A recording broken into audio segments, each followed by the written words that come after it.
Good afternoon, everybody. I'm Frank Coffey. I'm the chair of the State Workforce Development Board, and I wanted to welcome you and thank you for making the time to come here today. Thought it'd be really good if we just go around the room, stand up, and tell who you are and who you work for. And I'll start right here with Secretary Shirley. Oh, thanks a lot. Mike Shirley from the Agency of Commerce and Community Development. Stephen Bryant from Manchester, Vermont, involved with 6 hospitality properties in Vermont: the Mount Top Inn, Dorset Inn, Barrow's House, Lake House in Bonagine, Bakery, Dorset Rising, and the Public House down in Bennington. So we have about 400 staff, so we see a lot of the challenges at all levels with the state. Great. And the opportunities. And opportunities. I'm Allison Clarkson. I'm one of 3 state senators from Windsor County. I live in Woodstock, Vermont, and I'm delighted to have been appointed to this board.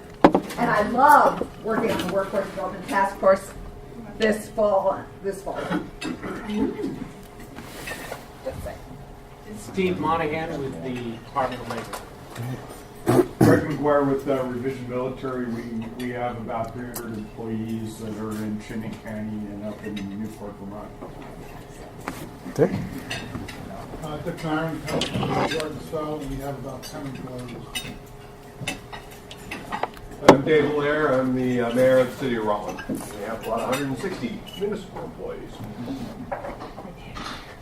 I'm Kathleen Lamberton. I represent the Associated General Contractors of Vermont. We represent about 200 contractors and 5,000 employees plus. I'm Paul Burnett. I'm the mayor of Newport. Part-time. My full-time job is working in my brother's law office. And I'm Kathy LeBoy. I'm the executive director for Franklin Great Isle Workforce Investment Board, and I'm a one-person show. And a good one. Chris? Chris Lowenthal from local janitorial. We have 104 employees, and the reason why I'm here is I want more. I need more. So, Mark Benson. I'm from Husky Injection Molding. We have over 350 employees. Dave Cleo with Vermont Employer Support of the Guard and Reserve, also representing National Guard Employer Support Program. I'm Lynn Vera. I'm recently retired school counselor from the Center for Technology in Keswick, and also a gender equity specialist working with Vermont Works for Women and Change the Story Vermont. I'm Tom Longstreth. I'm the executive director of Resource, a nonprofit community enterprise. We have 5 sites around northwest central Vermont, and we have about, we do job training, poverty relief, environmental stewardship work, and we have about 80 employees. Patrick Leduc, Vermont Student Assistance. We're working across the state with high schools and nonprofits and businesses to help all the students and adults get into college ready. Space Instruction in Derby. I'm also on the Derby Select Board, MBDA, and I chair the Regional Advisory Board for North Country. Mary Brannigan. I'm the Director of Program and Partner Affairs for Vermont Associates for Training and Development. We help mature people get paid internships at local nonprofits, help move them into work, and I'm happy to be here. Thanks. I'm Pat Elmer, President and CEO of Vermont Associates. We initially started in Vermont, and we now operate in 5 states in the Northeast, and we train about 600 people at any one time. Thomas Saylor, I'm Vice President and COO of Vermont Associates. You all now know what we Kathy? I'm Dennis Labounty. I'm the political director for the Vermont AFL-CIO, and I represent about 9,500 union members. Dave? I'm Dave Lahr, Director of Workforce Development for the Vermont Department of Labor.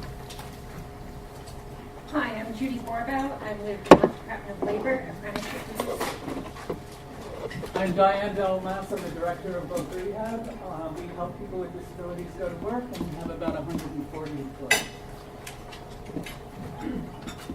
Paul Beeble. I own a general construction company, also a design builder, and we have 2 or 3 other spin-off companies.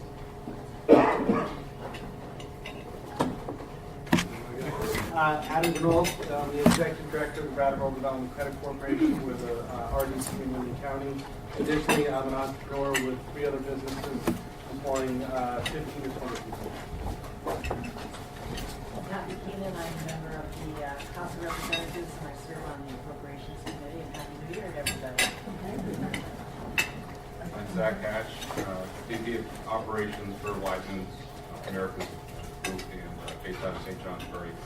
And this is my first meeting, so happy to be here. Commissioner of the Department of Economic Development. Matthew Bearwitz, economist with the Vermont Department of Labor. I'm Lindsay Curley with the Vermont Department of Labor, and I am blessed to be part of a team of 300 that is charged with the employment and training as well as health and safety of Vermont workers. Heather Boucher, Deputy Secretary for Education. Among other roles, I oversee our CTE system and various other entities. I'm Kinney, and I'm associated with Workforce at Community College of Vermont, and I'm actually here for Joyce, who's at another. I am Jeffrey Wilmette, Labor Relations Director for the International Brotherhood of Electrical Workers. I represent about 1,000 folks. Ellen Giller, Vermont Center for Jobs Fund. Will you introduce us? I will. Okay. Well, great. Thank you very much. Really appreciate it. We haven't met for a while, and apologies on that, but we'll get into a bit later. The legislature passed an Act S-135, and a number of us from this board have been working all summer and fall, and are continuing to work on that report development, and we'll get into a little bit of it later. This board in the past has, in the past 2 years or so since WIOA came in, has had to deal with some pretty weighty bureaucratic issues, and board members have basically told us that they really want to get into more focus on strategic planning and strategic efforts. Today, the governor is going to be with us, his chief of staff, Jason Gibbs, as well, to talk about the governor's vision, his plan, where he's moving forward, and how we can help in that regard. And the work of the S-135 work group will also come out with a number of recommendations so that we're not dealing with a huge amount of bureaucracy to waste all of your time in these meetings. We're going to propose that we develop a number of committees to deal with specific areas today, so the committees can be working on a monthly basis, and then we can come in as a board and affirm their work or edit their work or whatever. We're trying to make it more organized. So we've had a few changes working with us and working with the Department of Labor. And Michelle Cooper-Smith has retired from her position, and just wanted to acknowledge her great years of service both in the legislature and with us. She did a really phenomenal job, and we're going to miss her. She took a trip out west, and she's back now in Vermont, so we'll probably see her at some point. Knowing Michelle, she'll reappear doing something that she's really passionate about. Sarah Buxton was hired as Director of Policy and Performance, and she is helping Commissioner Curley basically administer the whole WIOA program. And I know Lindsay is very excited to have her on the team, and she's been doing a great job. Jess Gingras, who most of you know if you've been on the board for a while, has helped us in numerous ways. She's also basically staffing and being our author of the S-135 report. She continues to work with the commissioner and is a liaison with the legislature, the governor's office, and about 100 other things as well. So thanks, Jess. Sophia Yeager has joined us. She's here somewhere. Oh, okay. And she's been on the job for, 4 days maybe? And she put this whole meeting together and is getting everything organized. Greatly appreciative to have her. And I think all of you will get to know her probably better than most any other person. And lastly, Senator Dustin DeGree just resigned his seat as one of our senators from Franklin County and has taken on the job of Executive Director of the State Workforce Development Board and Director of Workforce Expansion for the governor, basically based out of the governor's office, which illustrates the commitment on the governor on his part of workforce education, development, and training. And we welcome Dustin and look forward to working with him. Melissa Hirsch just walked out. Sorry, Melissa Hirsch, another member of the State Workforce Development Board. We've got other people. It's a busy day at the State House. Vermont Business Roundtable is having their meeting, so there's a lot going on today. So I'm going to have Sarah help me through some of the administrative stuff that we have to do. And first I want to introduce Commissioner Curley, who is my partner in this effort and who leads workforce education, development, and training for the governor. And Commissioner, welcome. Yeah.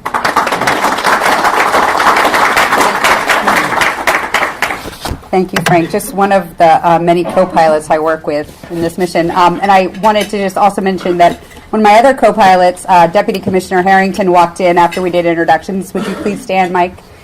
So, thank you all for being here. Yeah, he gets a round of applause.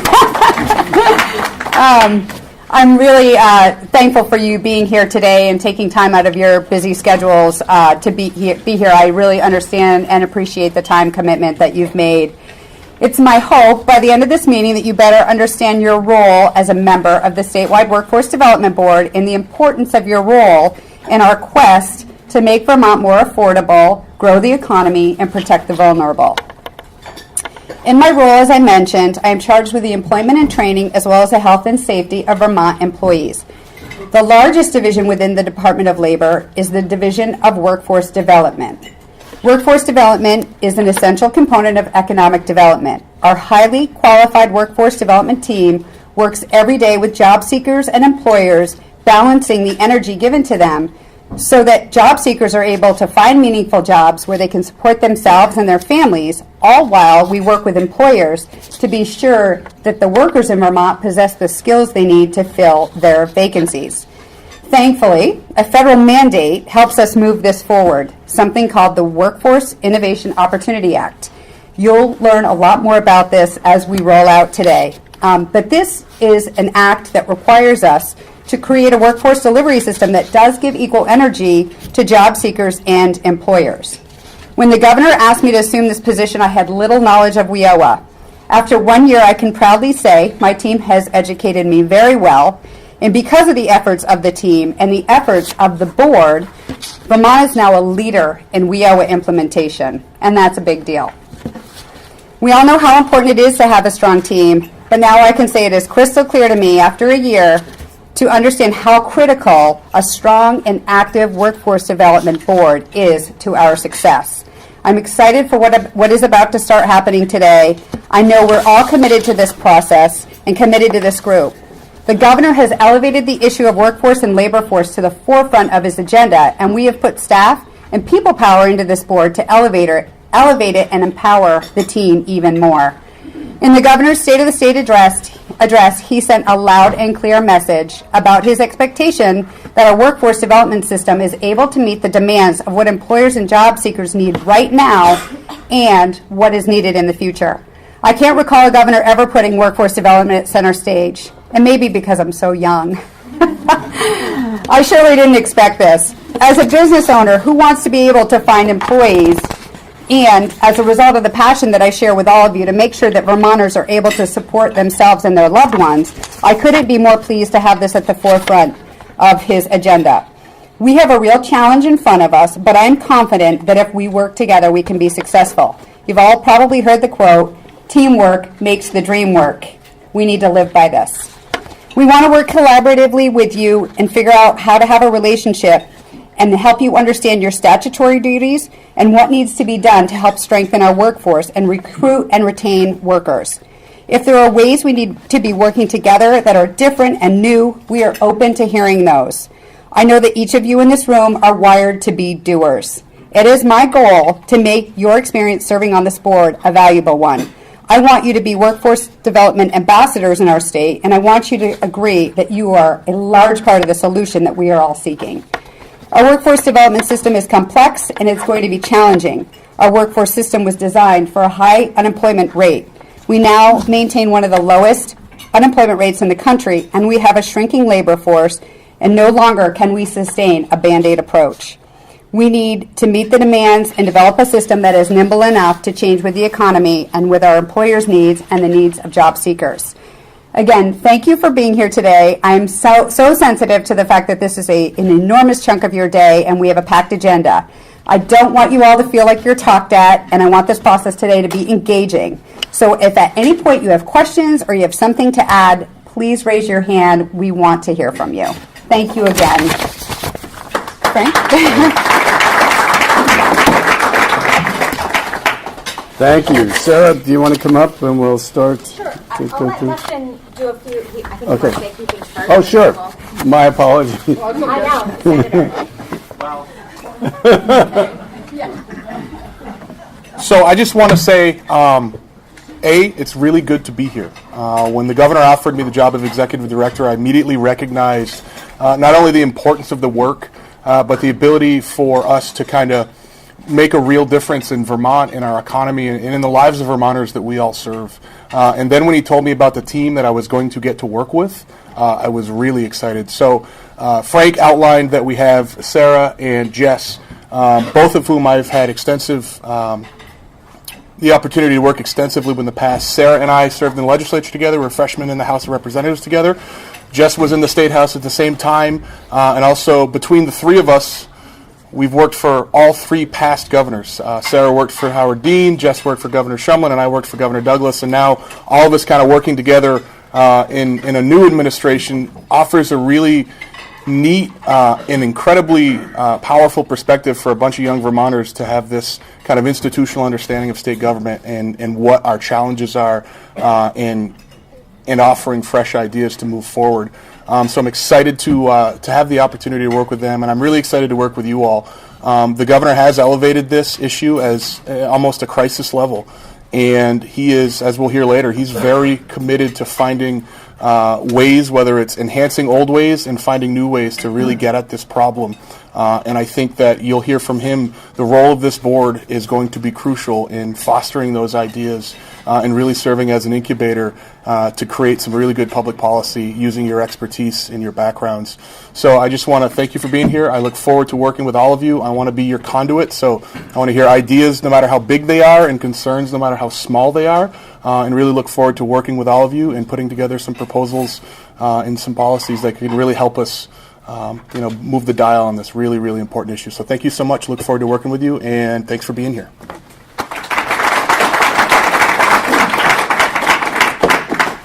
Sarah shot me a couple looks there, which Kathy Keene would get a kick out of this. I went to St. Mary's Catholic school, and I got that look at the first grade teacher and said, pay attention. I'm sorry.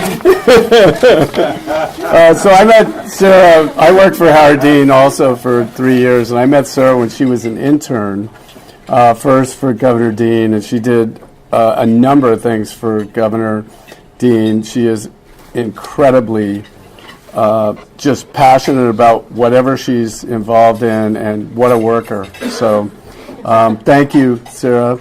And you want to help us get through the administrative things that we have to do and some of the organizational stuff. We thought it'd be good to just do a quick update for long-serving members. Apologies if what you're hearing may be a little redundant, but for new members it's going to be really helpful.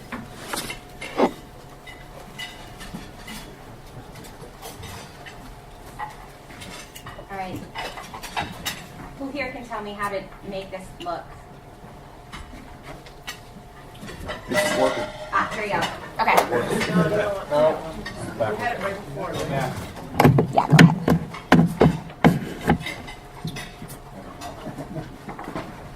Can you see if you can make it look like that up there? Thank you. Young person. Fix So, it. you're supposed to be our young person. So welcome. My name is Sarah Buxton, as you've now heard several times. I am the Director of Policy and Performance for the Vermont Department of Labor. And I came on in April to start working with the Commissioner and the team in the state of Vermont to begin implementing, or to continue implementing WIOA. So what I'm going to do today, it's 12:30, and I had planned 45 minutes to walk through a couple of things. So let me tell you what's going to happen, and then we can you can let me know if you want some more focus somewhere else, or if you want to change anything. So I want to tell you a little bit about WIOA, so you have, as board members, a general, broad understanding, and you know where to go to learn more, and you know who to ask, and you start to understand in state government and with private partners who has the responsibility for implementing aspects of this. I'm going to tell you a little bit about the board and your statutory role in federal and state law. And again, I will try to keep this very high level so that if you are interested in the particulars of it and the details, you again can go and you can find out more, or we can have a conversation about that. And then I just want to acclimate you to some of the direction that we as a team would like for this board to move in over the next year. Let me start with this. So we created a board book for you that has a few things in it, and I just want to call your attention to the fact that our contact information is in here. Your fellow board member contact information is in here. And then there are copies of some of the nitty-gritty, the regulations that spell out what the board's responsibilities are. So the board is governed both by federal law and also by state law. You'll see that the federal regulation is included. The state regulation is included. There's another regulation I also added here. As we talk about this, you'll understand that the board actually has a significant role to play in the way that Vermont delivers and implements our one-stop workforce service delivery system. So right now, you may know of the Department of Labor's career centers in 12 locations across the state. We as a state are responsible, you as a board are responsible for ensuring that we have at least one comprehensive one-stop, and then directing how those career service delivery centers and the system will roll out across the state. I'll update you a little bit about what that one stop is right now in Burlington and what we hope for it to become, and then where we're going to move with that next. And then finally, I have a variation of this PowerPoint included and two other documents. The first is one that is a very valuable document called Building a High-Performing State Workforce Board. It's something that the National Governors Association put together, and I think it's very instructive on some of the opportunities that this board has to begin to influence policy and make changes in the way that we deliver services to both job seekers and to employers across the state. So if you're interested, take a look at that. I have no doubt that at some point you'll see some of these strategies and some of these suggestions start to roll out with your leadership on this board. The other article I included is an article that was shared with me from the Agency of Education. It's called sort of an overview on credentials of value. The reason I included this is because we're going to talk a little bit about one of the more pressing challenges we have in the state right now with bringing some sense to how we award credentials and offer trainings. And in the business aspect of this meeting, we'll describe, we're going to create a plan to create a committee to address this issue. And so while you don't need to know a whole lot about it for the purposes of board action today, at our next meeting, we're going to have more conversation about credentials and the stakeholder involvement with credentials across the state. So that's your board book for this meeting. There's nothing that you need to really use for the purposes of my talk right now. I also provided 2 other pieces of paper. As you can tell, I'm a lawyer. I love paper. And these are 2 I think, very useful overviews that aren't regulatory language, both from the U.S. Department of Labor, that again highlights both WIOA and the board's role in WIOA. So I particularly like this one called the WIOA Primer for Boards, because in some aspects it describes how the federal government, and I think we collectively agree, how this board can begin to move to a more strategic role. So let me begin with just giving you some updates on what's happening with WIOA. WIOA was passed in 2014. Again, it's called the Workforce Investment and Opportunity Act. It was signed by President Obama, and most aspects of WIOA came into effect on July 1st, 2016. So it is still relatively new. There are still deadlines that the state is meeting. Many of you returning board members may remember that you approved a state plan last April. Every state is required under WIOA to have a state workforce plan. That plan may have given you at that time some idea about what the work is that WIOA encompasses. But I'm not going to go into a lot of detail about the plan. I'm going to let you know that there is a federal deadline coming up where this board will be involved in creating modifications to the state plan to reflect new vision, updated vision, the new challenges that the state faces in terms of workforce development. That deadline is July 1st of this year. So later in the meeting, we're going to create an ad hoc committee to begin working on the plan. And that committee will take a look at what was laid out in terms of priorities and strategies before and make the important updates. WIOA, in terms of funding, covers, there are 6 major programs in the state of Vermont that this funds. 4 of those are located in the Vermont Department of Labor. That is the Wagner-Pizer Employment Services, and that is the service that where our career counselors work to help match individuals with jobs and do career counseling. We provide a general function as long as you are interested in looking for work and being connected with work. That's the program that the feds give us our fund for us to be able to provide a lot of our general workforce services. The others are an adult program for 18 years and older. These are training dollars and some more targeted resources.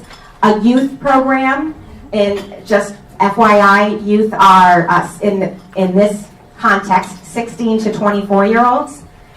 Displaced worker program. And so those are the 4 that the Department of Labor oversees. The Division of Vocational Rehabilitation oversees the voc rehab component of WIOA, and the Agency of Education oversees the adult, well, we aren't going to continue to call adult basic education, we're going to call it adult education, but what you may know as adult basic education in the state of Vermont. So WIOA requires all of those partner programs to come together and work together. Thank you. Okay, got it. I'm pulling a Howard Dean by having it too close to my mouth.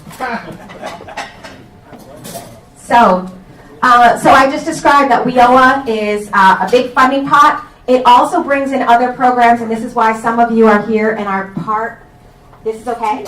You can hear me? Yeah. All right. Do I need it? No. Well, some people may not admit that they. Right. Have to be very careful about that. WIOA also has other programs that it authorizes and oversees. Tom Longstreth is with us today. He receives money from the federal government for our Youth Build program, and that's administered by Resource. Job Corps, which is located in Virgins, is also another program that is brought in through WIOA. The Senior Community Service Employment Program that Pat Elmer and her team oversee is also governed through WIOA, and migrant seasonal farm worker programs. So that's a general overview of when we talk about WIOA. It's a very broad net, and when the board has an oversight role over WIOA, that means that there are a lot of areas of influence that you have in how we look to all of our little pots and resources to be able to match job seekers with available employment. I noted the state plan, and I told you just a moment ago that we do have a one-stop system. And again, that's something that the board has oversight into the quality and the targets and the goals and the actual implementation of the one-stop system. It is a fairly prescriptive role that you have in overseeing the way that our departments do our jobs. The partners who are involved in this, in implementing WIOA, are also quite diverse, I suppose. So at the federal government level, there's the U.S. Department of Labor, Department of Education, and Health and Human Services. WIOA is said to be one of, if not the most complex laws because it reaches across multiple federal agencies, and at the state level, it inevitably reaches across departments. And so it requires degrees of collaboration that most federal laws don't require at both state and federal levels. So welcome to this fun time.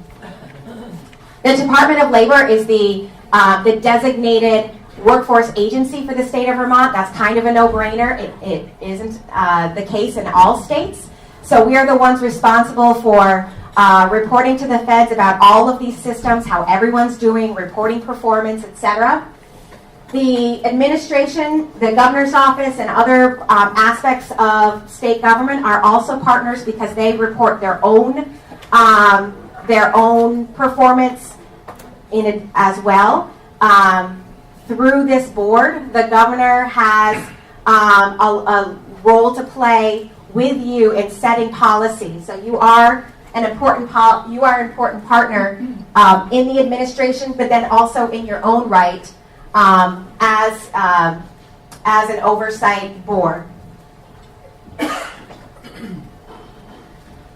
So the next few slides are very specific about where we're hoping that you can understand the opportunity lies in this board. And over the course of the year, I want you to think about some of the things that I'm saying and your own interest in making the state stronger in these respects and using this board as the mechanism for doing it.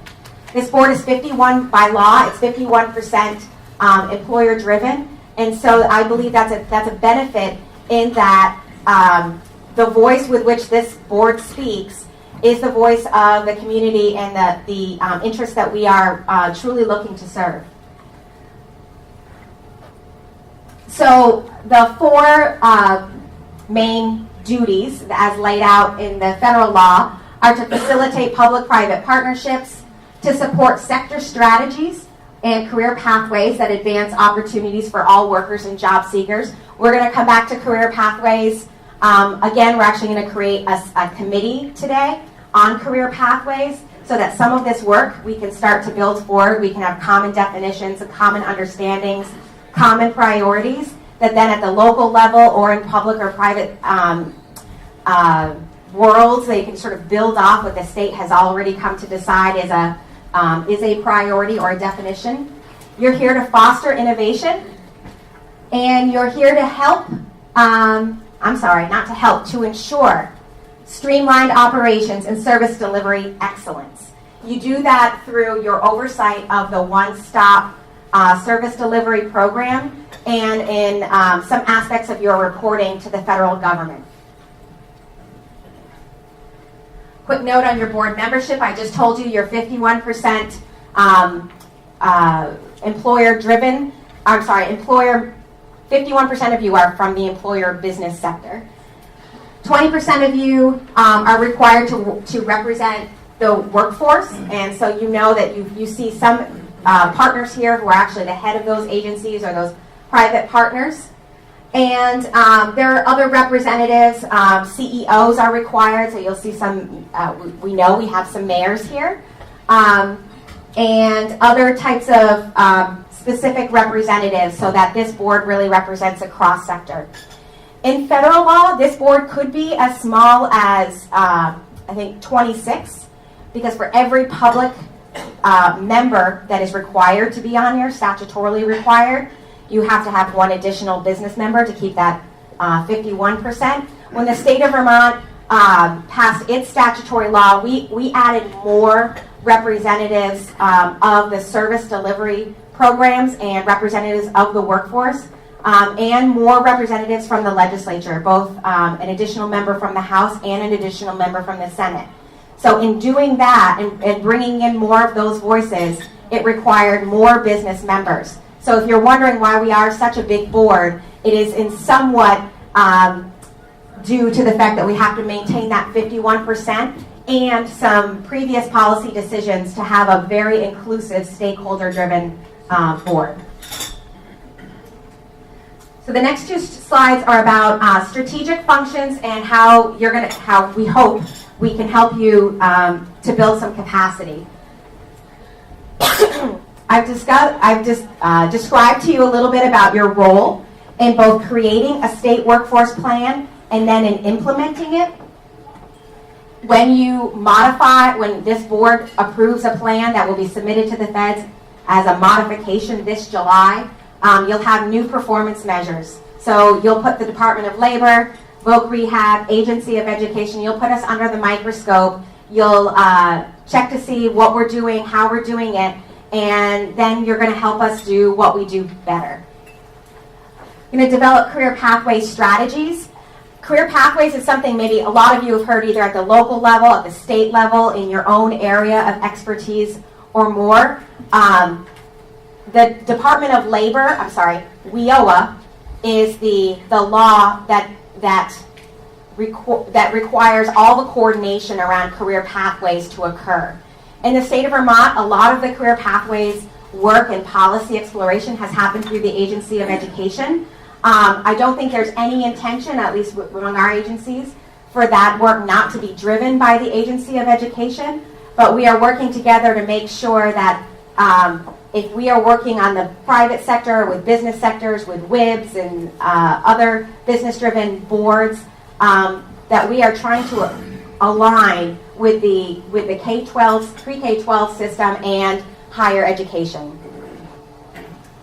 The third strategic function is expanding strategies for partnerships in in-demand sectors and occupations. You met Matt Barowitz earlier. I hope many of you already know Matt. Matt is one of the most valuable people, I believe, in the state of Vermont in this area of workforce development. Matt is our economist. He provides the labor market information for us as a state. WIOA requires us to be, though we probably would have gone here anyway, a more data-driven,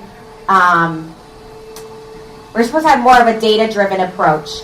And so to the degree that we are trying to integrate what our labor market statistics and our occupational projections are saying into our planning and our sector strategies, we're working very hard to make sure that that system is in place so that as the board grows in its ability to reflect on that and do some planning, that we have the tools that you will need to be able to make those decisions. And finally, developing and aligning policies. Again, by virtue of the size of the board and the nature of the law, the theory at the federal and state levels, you put everyone all in the same room and no one's going to go off and do their own thing. We'll see. Sarah? Yes. How often are we required to report to USDOL on these activities? Sure. Every 3 months.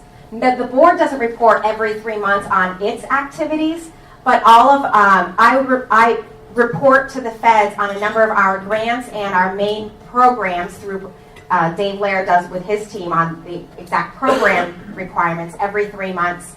Diane and her team, you also report performance every 3 months, as does the Agency of Education.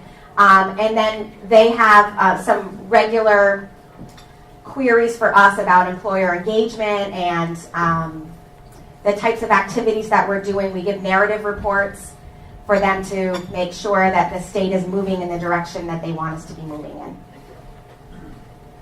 Okay. System capacity building.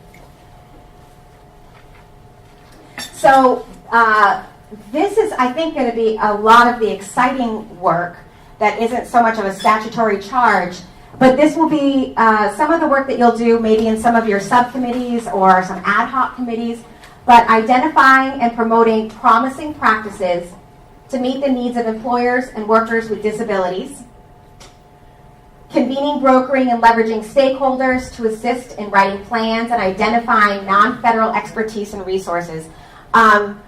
This one is happening already in the state of Vermont in some really interesting ways. If you don't know what Adam Granala is doing down in Windham County, make sure you pull him aside and ask him what's going on there. Lyle Jepson and Lynn Bondurant in Rutland County, some exciting stuff. Kathy Lavoie and Tim Smith up in Franklin Grand Isle. To the degree that there is some non-federal expertise and resources and planning that's already going on, this is happening in the state of Vermont. What this board can help us do is bring together the best practices from those experiences and see if we can support other parts of the state that would like to replicate that, and then begin to strategically, again, as a state, see if we can help provide that access to expertise to all Vermonters, employers, job seekers, etc. And again, this is the table that is statutorily set by the state and the feds for a diverse range of representation and for these conversations to have, so that there's less chance that we have one business-focused group saying, this is our high priority sector, and another group saying, this is our high priority sector, and any other partner who wants to come in and support an effort is left wondering, what is the strategy for the state? What is our goal if we want to try to really leverage resources? Okay, this is no-brainer path to workforce alignment. Since I've come on, we've worked very, very hard across state agencies to begin to align what our governing documents say, what the Agency of Education's governing rules and documents say, what the Agency of Human Services governing documents say. We're looking at trying to figure out, when we define homelessness, for example, do our caseworkers define homelessness and afford federal services and programs the same way that it happens in human services? This is a graphic just to show you that there are a number of different ways that those programs come together. We're working together because we're told to, and it's a good idea.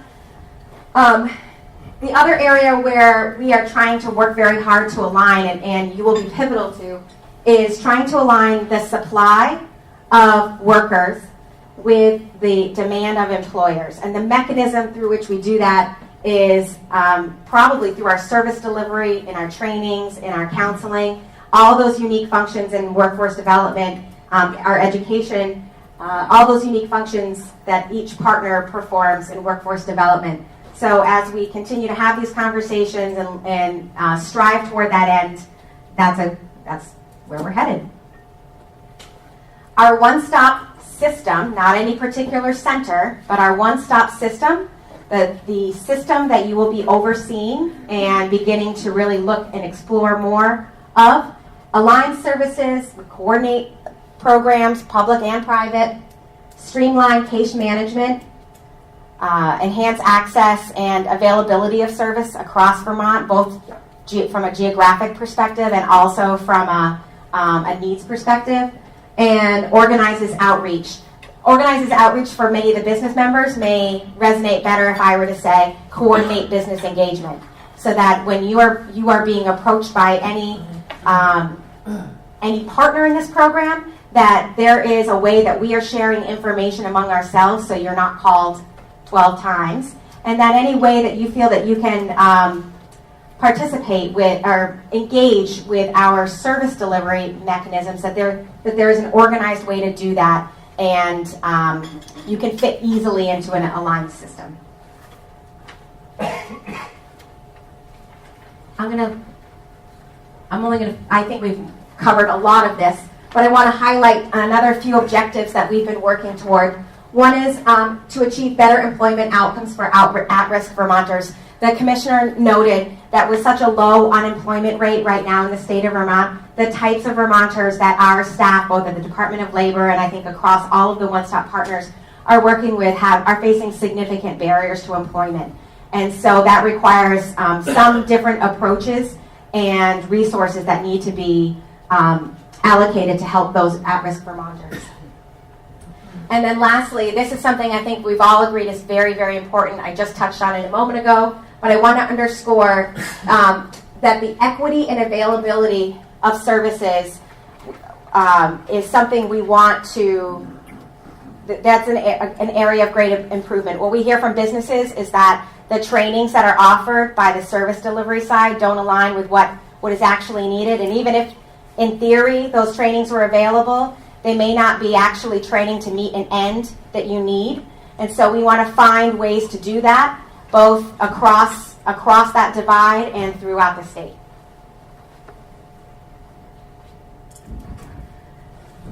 I noted already who some of our partner programs are, but I just want to list them again so that you can understand the complexity of this one-stop system and think to yourselves about how you engage with any of these partner programs, U.S. business leaders or U.S. service delivery specialists. So I told you about adult youth dislocated workers. Those are 3 of the 6 major funded programs under WIOA. Job Corps, Youth Build, the National Farm Worker Jobs Program. That right now the entity that does that work is Pathstone in Vermont. They come and they have the responsibility from the federal government to do outreach to farm workers and help them connect with employment resources. We have the Native American Employment Training Program. Vermont doesn't have a very large Native American population, but we do get $74,000, and it's awarded to the Mequam Bay of Missisquoi Inc. And that money is used to serve that population of Native Americans and their training needs.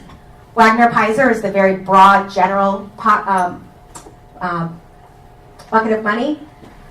The Senior Community Service Employment Program that works with our older, mature Vermonters is what Pat's team does.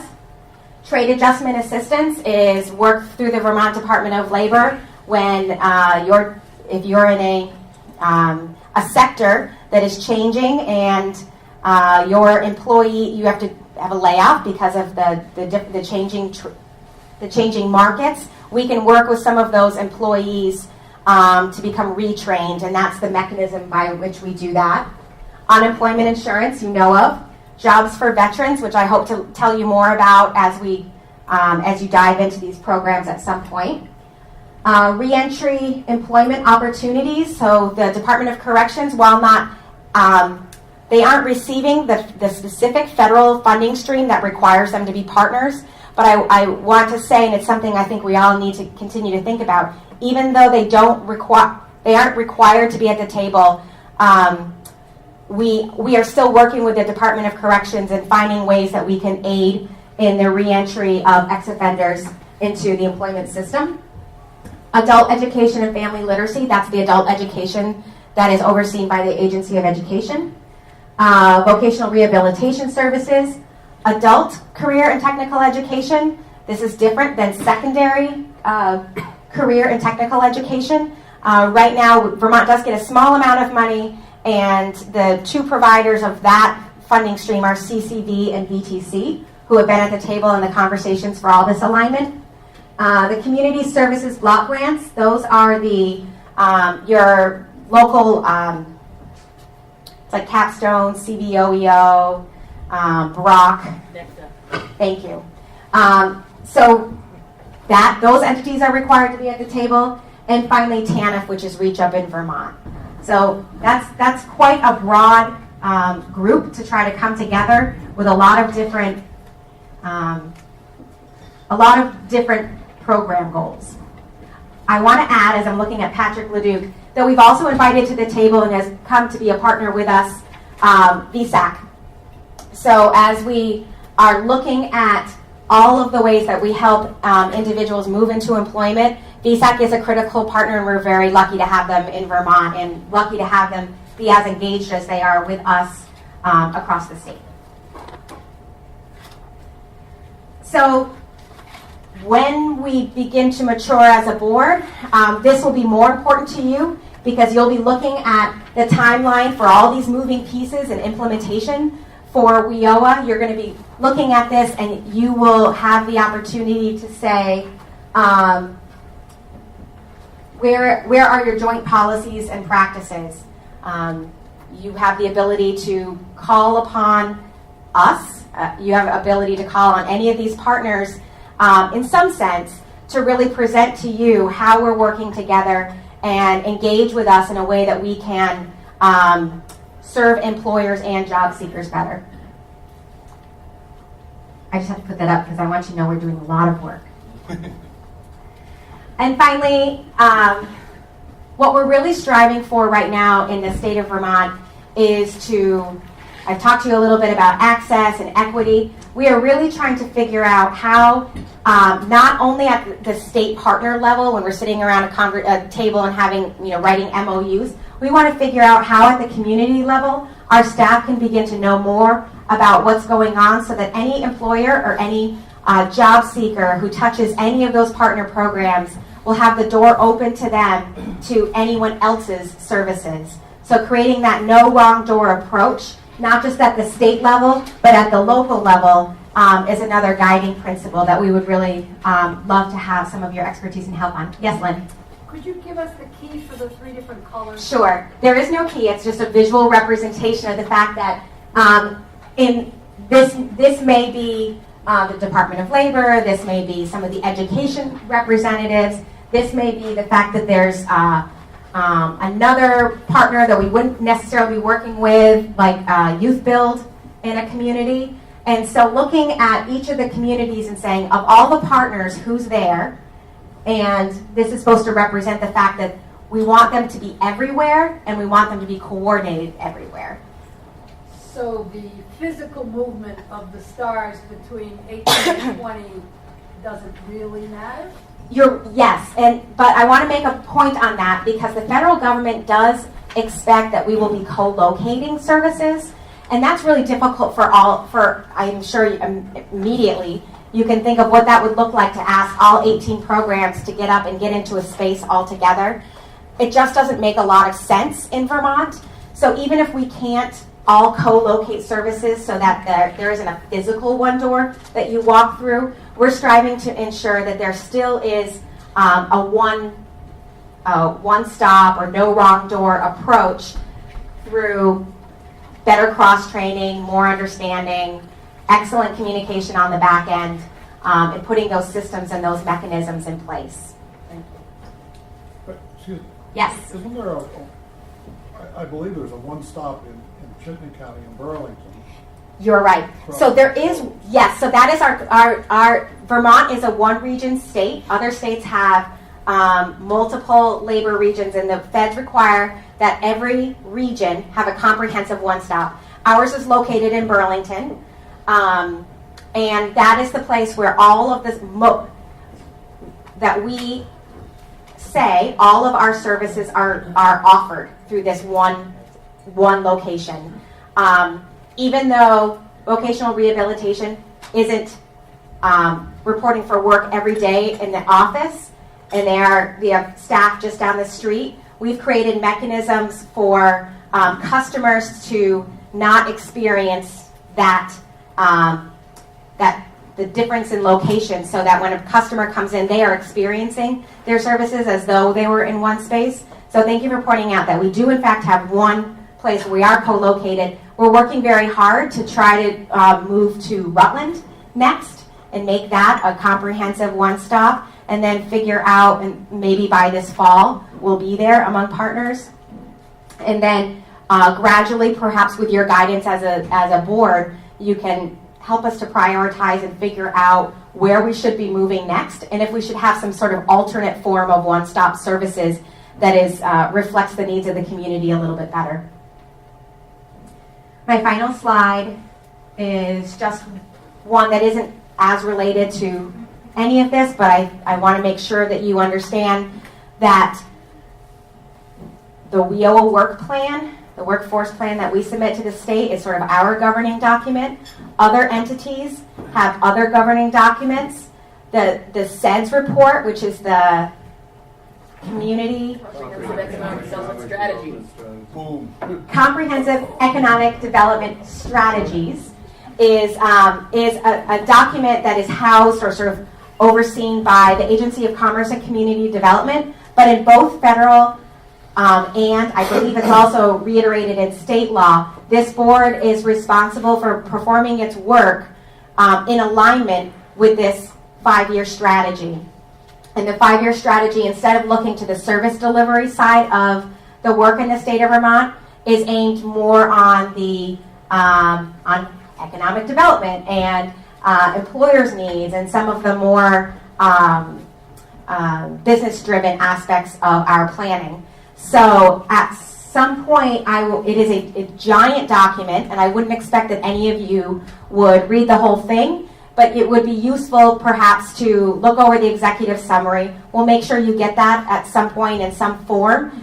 I think we're coming up within the next year or two of also having to resubmit that document, and again, hoping to, and the effort to align our strategies in the state of Vermont to continue with each of these rounds to bring all of these governing documents from all of our different worlds closer and closer together, so our strategies really are and our goals are the same. In the SEDS report, the state of Vermont has identified there were 14 sectors that were of great importance, but the plan had pulled down 4 sectors that many of us in this room and our work look to in order to know where to turn in terms of our resources and our efforts. The 4 sectors that the state has prioritized right now are healthcare, manufacturing, construction, and tourism. So I just wanted you to know that. And that was just 40 minutes, Frank, not 45. Well done. So 5 minutes for questions? Yes, Pat. Can you go back to that 2020 comprehensive one-stop proposal? Is what you're saying that you would like to see the state move toward 5 regions in terms of hubs? No. This shouldn't represent a particular number or a particular set of partners. What isn't, and there are a few slides I pulled out before that would have made this make more sense, I'm realizing. What this is intended to say is that in each region of the state, and right now, roughly 12 regions, I think is where most of us are organized around, that in each region, what is available in Burlington with regard to a comprehensive set of services would be equally strong and equally offered. Inclusive, right? Yes, Gotcha. exactly. It's just conceptual. Yes, thank you. It's just conceptual. All right. Eric, can you go to the last slide? Yes. The 4 sectors. Sure. That's the focus right now. That's the focus. And if some of you may be familiar with the talent pipeline management work that the Vermont Business Roundtable is doing. So let me give you an example of why it's important for the state to do this planning work and why any strategies and any decisions that you make really does make a difference. When we make decisions about where our priorities are or what our goals are, external partners like the Vermont Business Roundtable can come in and look at that work, and if they see a need and they want to be innovative, they want to invest some money, they want to invest some effort, they can go and say, what can I build that will complement the direction we're already going, or at the very least not be adverse to the direction and be in conflict. And so the 3 sectors that the Vermont Talent Pipeline, or the Talent Pipeline Management Project is focusing on happen to be healthcare, manufacturing, and construction. The order in which they're tackling these issues is construction, healthcare, manufacturing. But they have selected not randomly the sectors that the state is prioritizing. This also allows us, like the Agency of Education, the Department of Labor, Agency in Commerce and Community Development, when we're looking at our annual sort of grant streams, and we look at the WET funds, and we look at any other types of competitive grants, that we can continue to structure those in a way that helps applicants and our partners at the local level to also be steering in the same direction. So this is an opportunity, it's something we're looking at to continue to focus our efforts so that everyone is moving in the same direction at different speeds perhaps and with different degrees of interest, but nonetheless. Yes, Alan? Can you just review the funding, overall WIOA funding, how much of it is Fed, state, versus state-like cost share? Gotcha. So the overall WIOA funding that comes into the state of Vermont, and I'm going to include all of those partner programs in that, it's about $60 million. So some programs cost more and they have different ways of implementing. Vocational rehabilitation has incredible support for the individuals they work with. It's very different from some of our other programs that are not so based on case management. So it's about $60 million. The 6 major streams of funding for WIOA is about $20 million.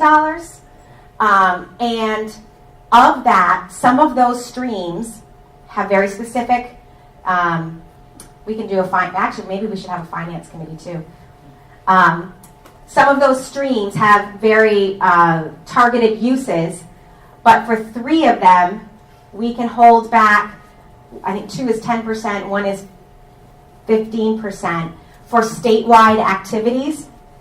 Right now, this board has previously committed a lot of that more flexible funding in federal dollars to the operation and oversight of the one-stop system. And it's something that I think deserves some revisiting and some conversation going forward because we want to think about how we use the flexible funding to do implement the strategies and the goals that we are deciding on. So that's $20 million. About $7 million is on the more flexible side. Much of it is committed contractually. The only other piece of funding that is on the state side is a $283,000 appropriation that is given to the Department of Labor in support of the state board for support for things like this and for the professional development. I've had to go to some conferences to represent the state and sign off on things, salaries, etc.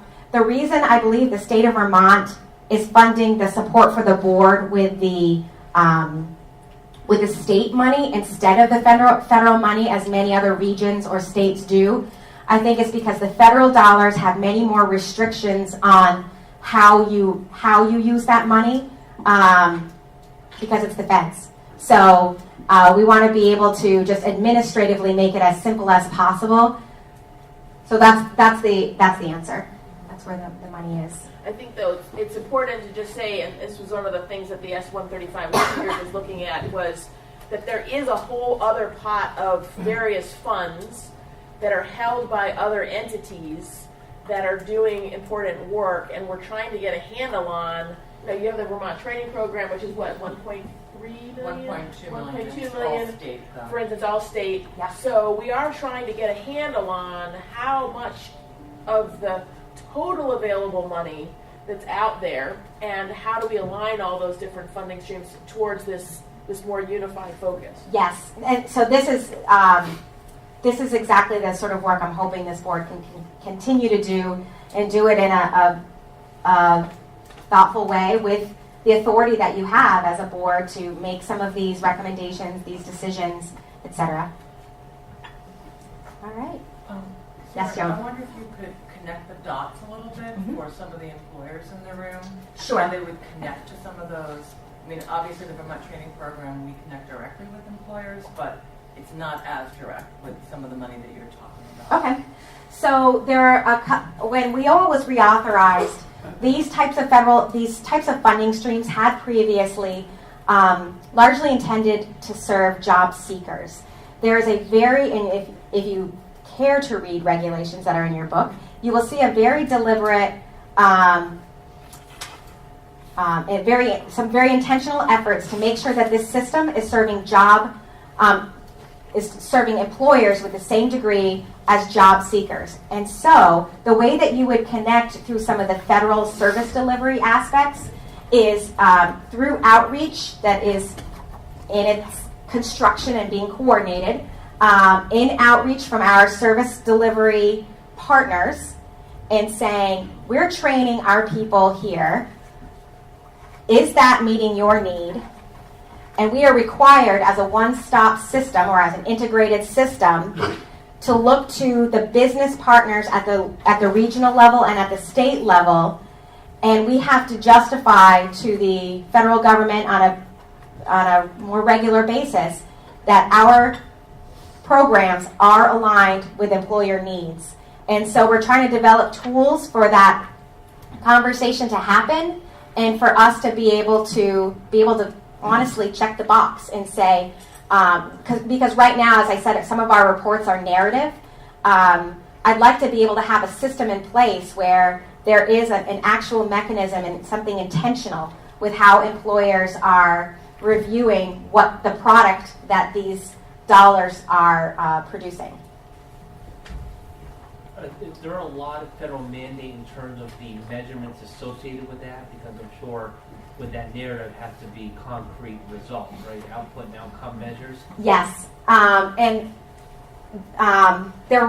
we just barely began reporting on the employer aspect. I think it was October 16th was the first time that was due. And the board so the minimum that we have to report in employer engagement, Dave, I know I'm putting you on the spot. If you can remember, there were 4 points, I think. The number of employers, retention. The number of employers that are accessing services that are relevant to their business. The number of employers who are returning for services after a first visit. And the other 2 are escaping me at the moment. The board has a role to play in saying, we want you to start measuring this. So just for example, if you came to one of our career resource centers or the one stop and said, I need, here's a job order. I need these jobs filled. And we began to record from the time we put that job order in and start working to help you find employees. How long does it take before you get an application? How long, what is the quality of the applicant that you're seeing? Is it matching?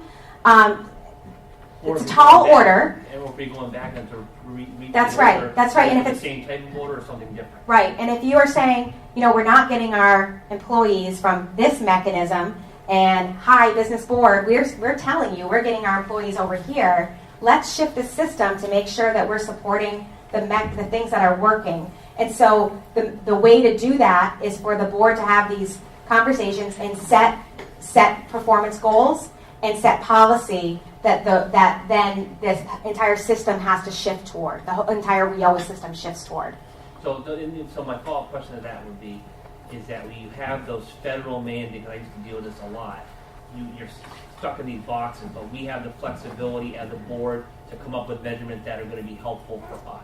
Yes, and that's why when I first came on and all the folks around the table, it's just so constricting. My message before you is to say it may be complicated, but I don't think it's constricting. That if we really take advantage of what WIOA is offering us as a state, it is a lot of flexibility to set our own goals.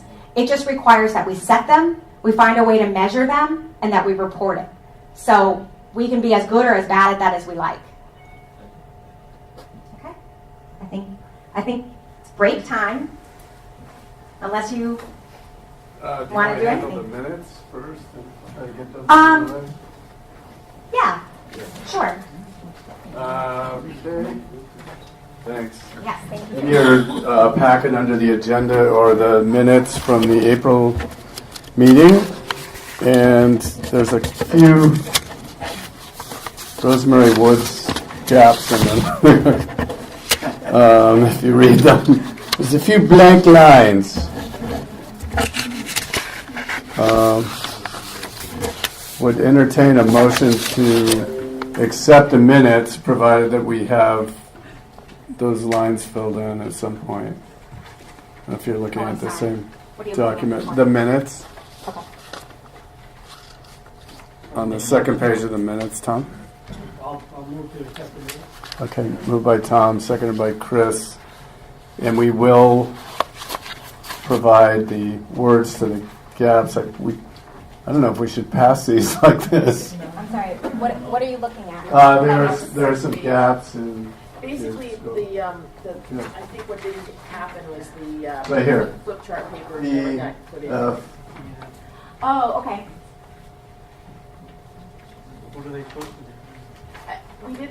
We had done breakout groups and we had flip charts with ideas on them, and I think what happened was that those ideas never got transferred into this document, but probably exist someplace. So I'm not comfortable passing these like this. Would you can't amend them by. I think we'll send them to the operating committee and have the operating committee take care of it, so we're not going to waste time on this right now.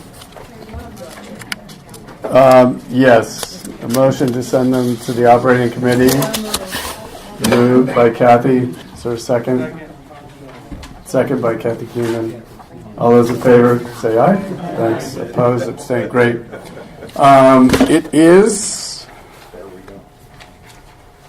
1:24. You want to take a quick break? Let's take like a 10-minute break. So thank you very much. So I've known our next guest and speaker for quite a while, and he has an amazing sense of humor that you might not know. He's an incredible writer amongst anything.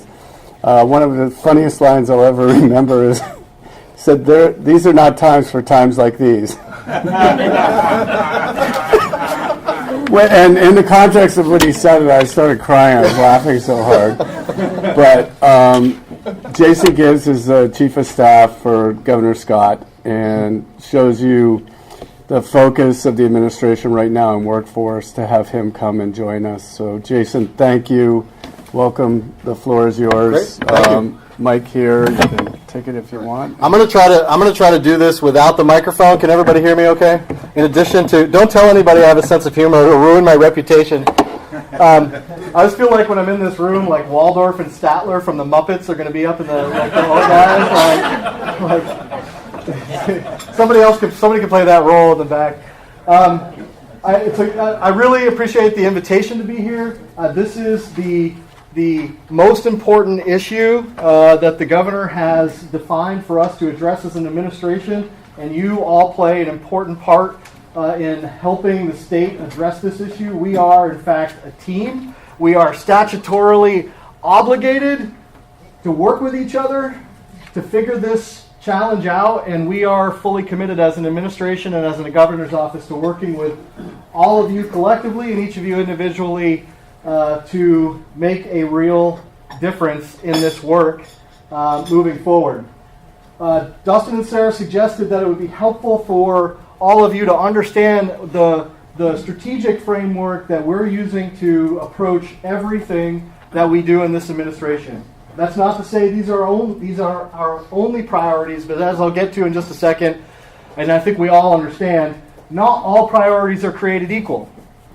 In some cases, you have to address your priorities before you can address your priorities. And I'll come back to that concept in a few minutes. So, as we're fond of saying ad nauseum in our office, if you don't know what your top 3 priorities are, you don't have priorities. I kind of walk around my office sometimes and I'm like, hey, Dustin, what are your top 3 priorities today?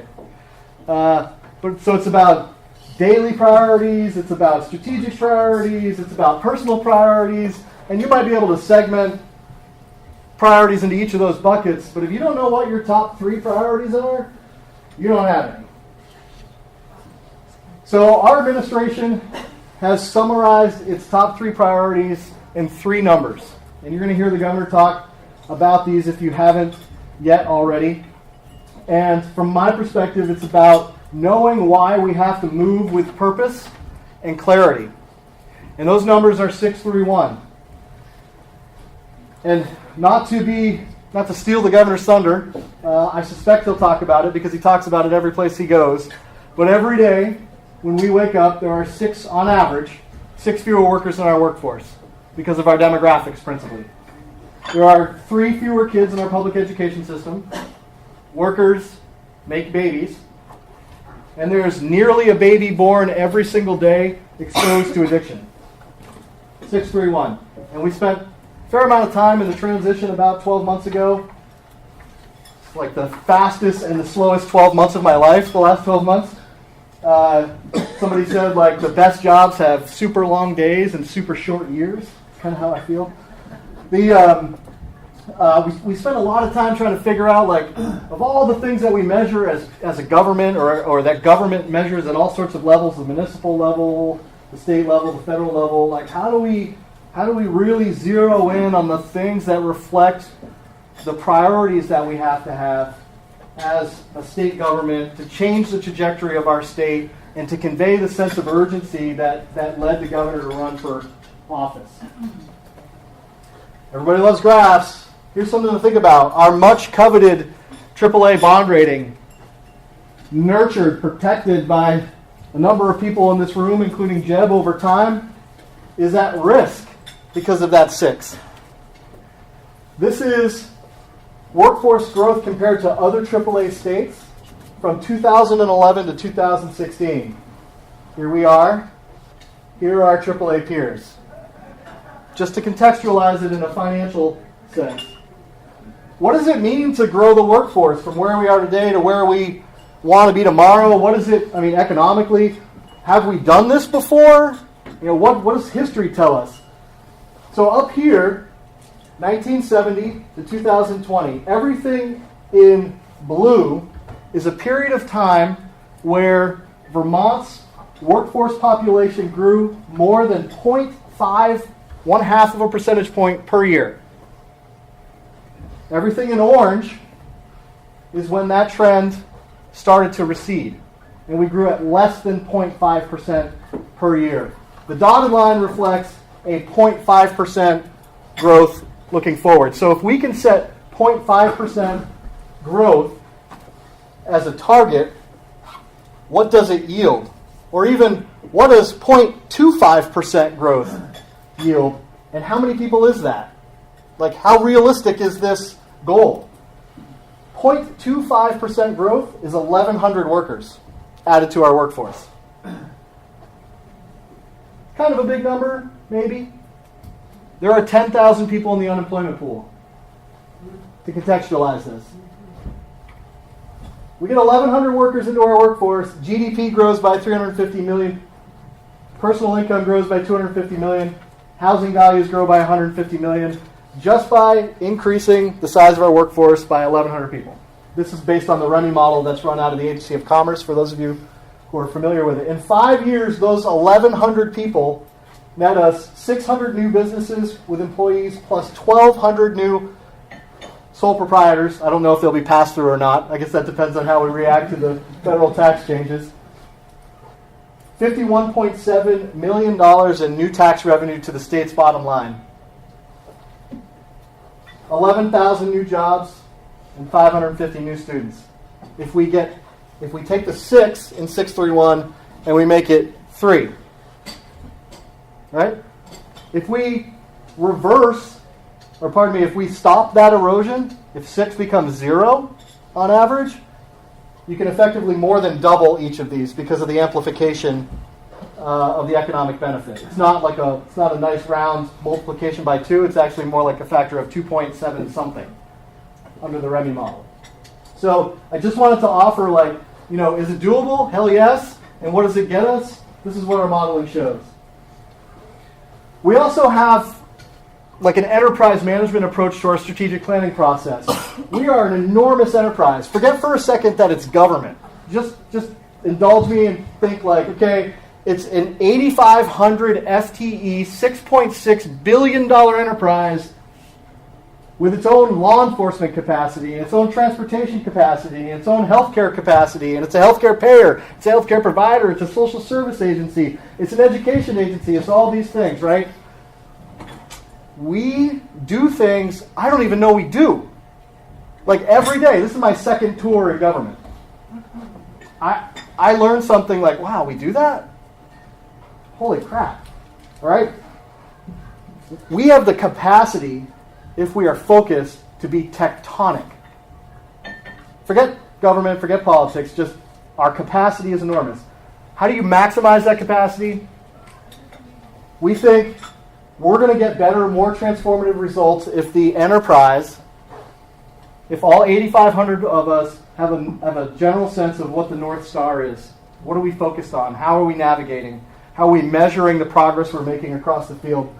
And you orient the entire enterprise to a unified vision and a strategic plan, and we persuade the enterprise that when we do these things, like focusing on workers, that, not all priorities are created equal, that is the fastest, most effective, most valuable way to increase their capacity to protect and grow their ability to meet their core missions.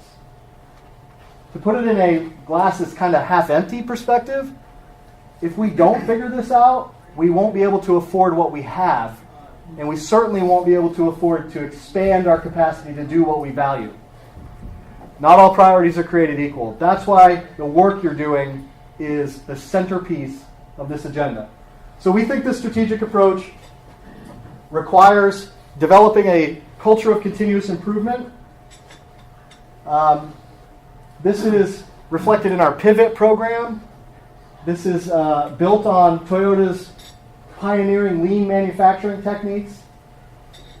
And we have spent the last year developing a system to encourage frontline employees to roll ideas in through what we call tactical action plans, to lean systems and processes, to learn how to lean systems and processes, to train each other to lean systems and processes, and ultimately our goal is to have, by 2020, a third of the 8,500 FTEs trained, belted in lean techniques. So that there's someone everywhere in every office and division who's thinking like, oh, I wonder how I can help my colleagues do that better. Or if you have an idea and you know I'm belted in lean, like, hey, could you help me think this through? Right? Because if we're not more nimble, we're stuck in the 20th century. And it's going to be even more expensive for us to get out. So, the governor's vision. Every good strategic plan built around a vision. His vision is, and if you listen to the State of the State, you heard this come through loud and clear, that Vermont's economy is growing faster than the cost of living.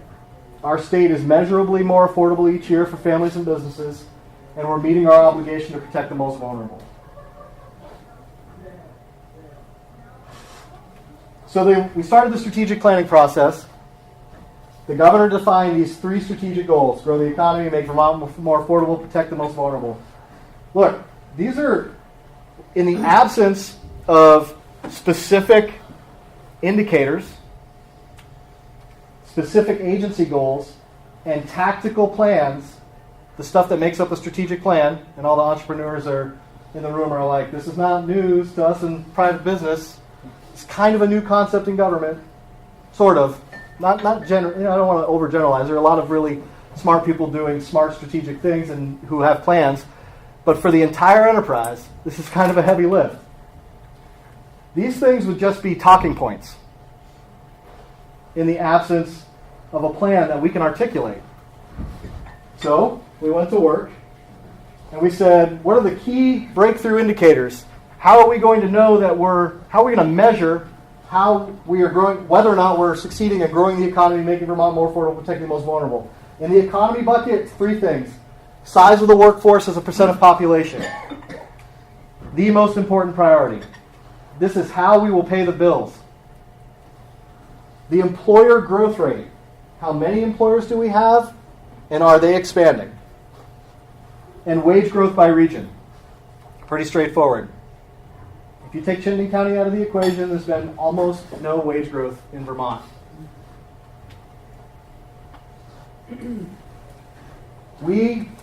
By the way, all these breakthrough indicators are things that government has been measuring for years.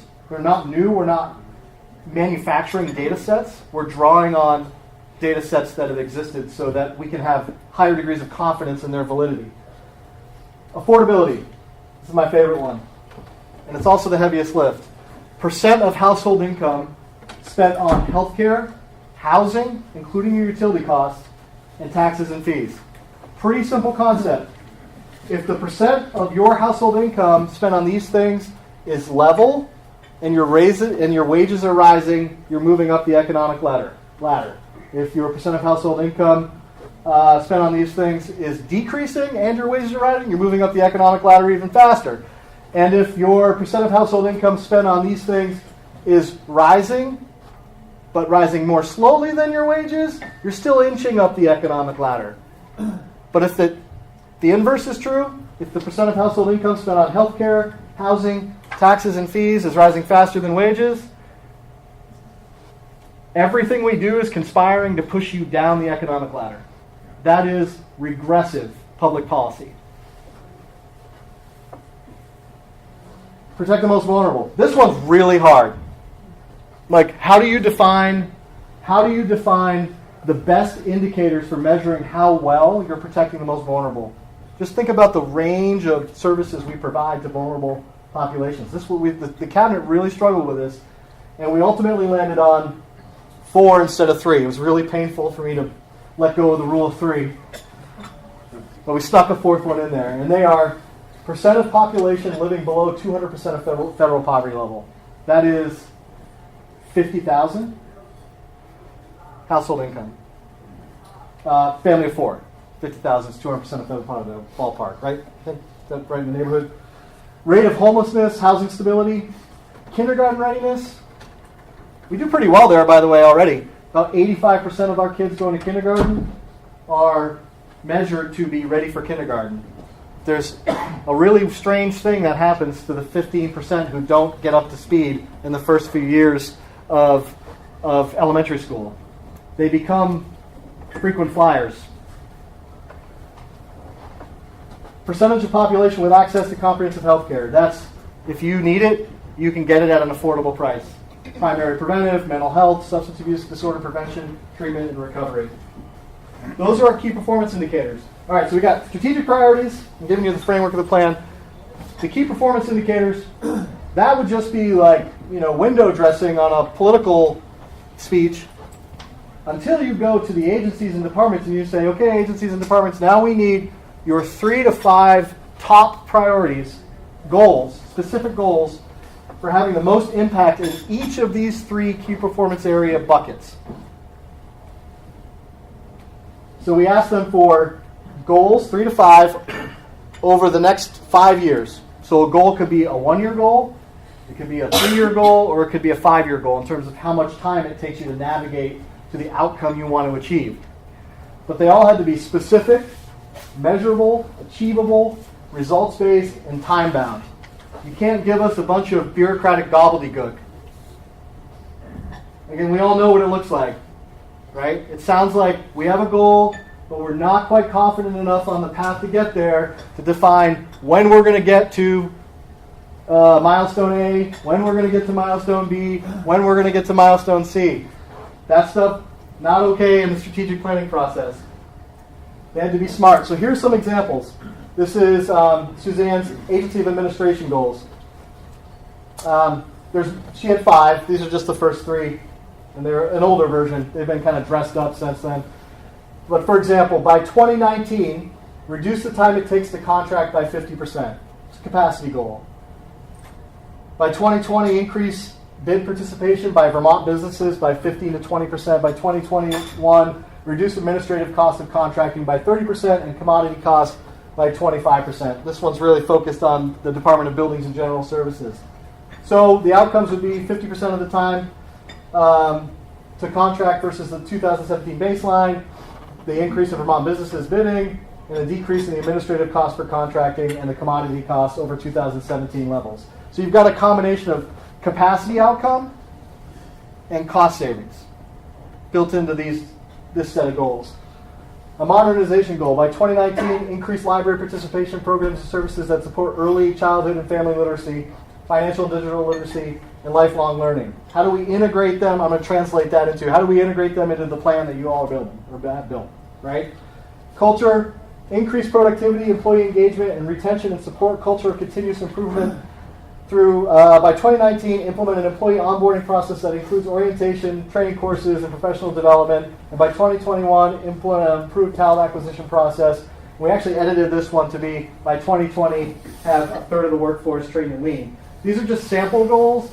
There are others that are number of EVs on the roads, number of miles driven by multi-fuel vehicles, the Labor Department goals, for example, and the Agency of Commerce goals, for example, have specific workforce placement targets.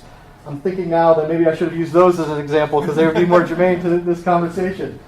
My point is that there's a range of specific goals that integrated into the strategic plan that the agencies have told us are the things that they can be doing over the next 1 to 5 years to have the most impact on those indicators. Now here's the trick from my perspective. In order to maintain the authenticity of the strategic planning process and to continue to build support for it at the staff level, these ideas really have to be outside in. And I, among others, have to resist the temptation to be like, that's not sexy enough. Like, that's not political enough. Like, we have to trust the civil servants to give us ideas that are going to move the needle. That's really hard for someone like me to do. I'm just being honest. Like, because, do voters care about contracting? Not really. But the strategic operational outcome, the operational outcome of the strategic goal is meant to increase the capacity of state government to do other things that voters care about, using this example. We will have, very soon, a dashboard where all of our KPIs and our goals and our results as they're measured against the 2017 baselines will be available. So it'll be publicly facing, and it'll, the cabinet and the VSEA and the public and everybody else will be able to see it all right there. And here's the thing. A strategic plan has to, by necessity, be different than a government plan, a traditional government plan, which is to say it has to be responsive to a change in the operating environment. It has to be living, breathing. We, the administration, have to be comfortable enough listening to someone from the front lines come to us and say, I know we said we would have the most impact by taking this route to the goal, but now we've discovered an obstacle and we need to take this route to the goal and we need to adjust accordingly. That's okay. In fact, that is the kind of thinking that a culture of continuous improvement encourages, where you're able to see the space that you're operating within and adapt to it based on how you can best achieve the goal that you've set. And sometimes we really want to resist this from a managerial perspective, but sometimes we're going to have to change goals, right? But the idea is to have a North Star and to be clear about what it is.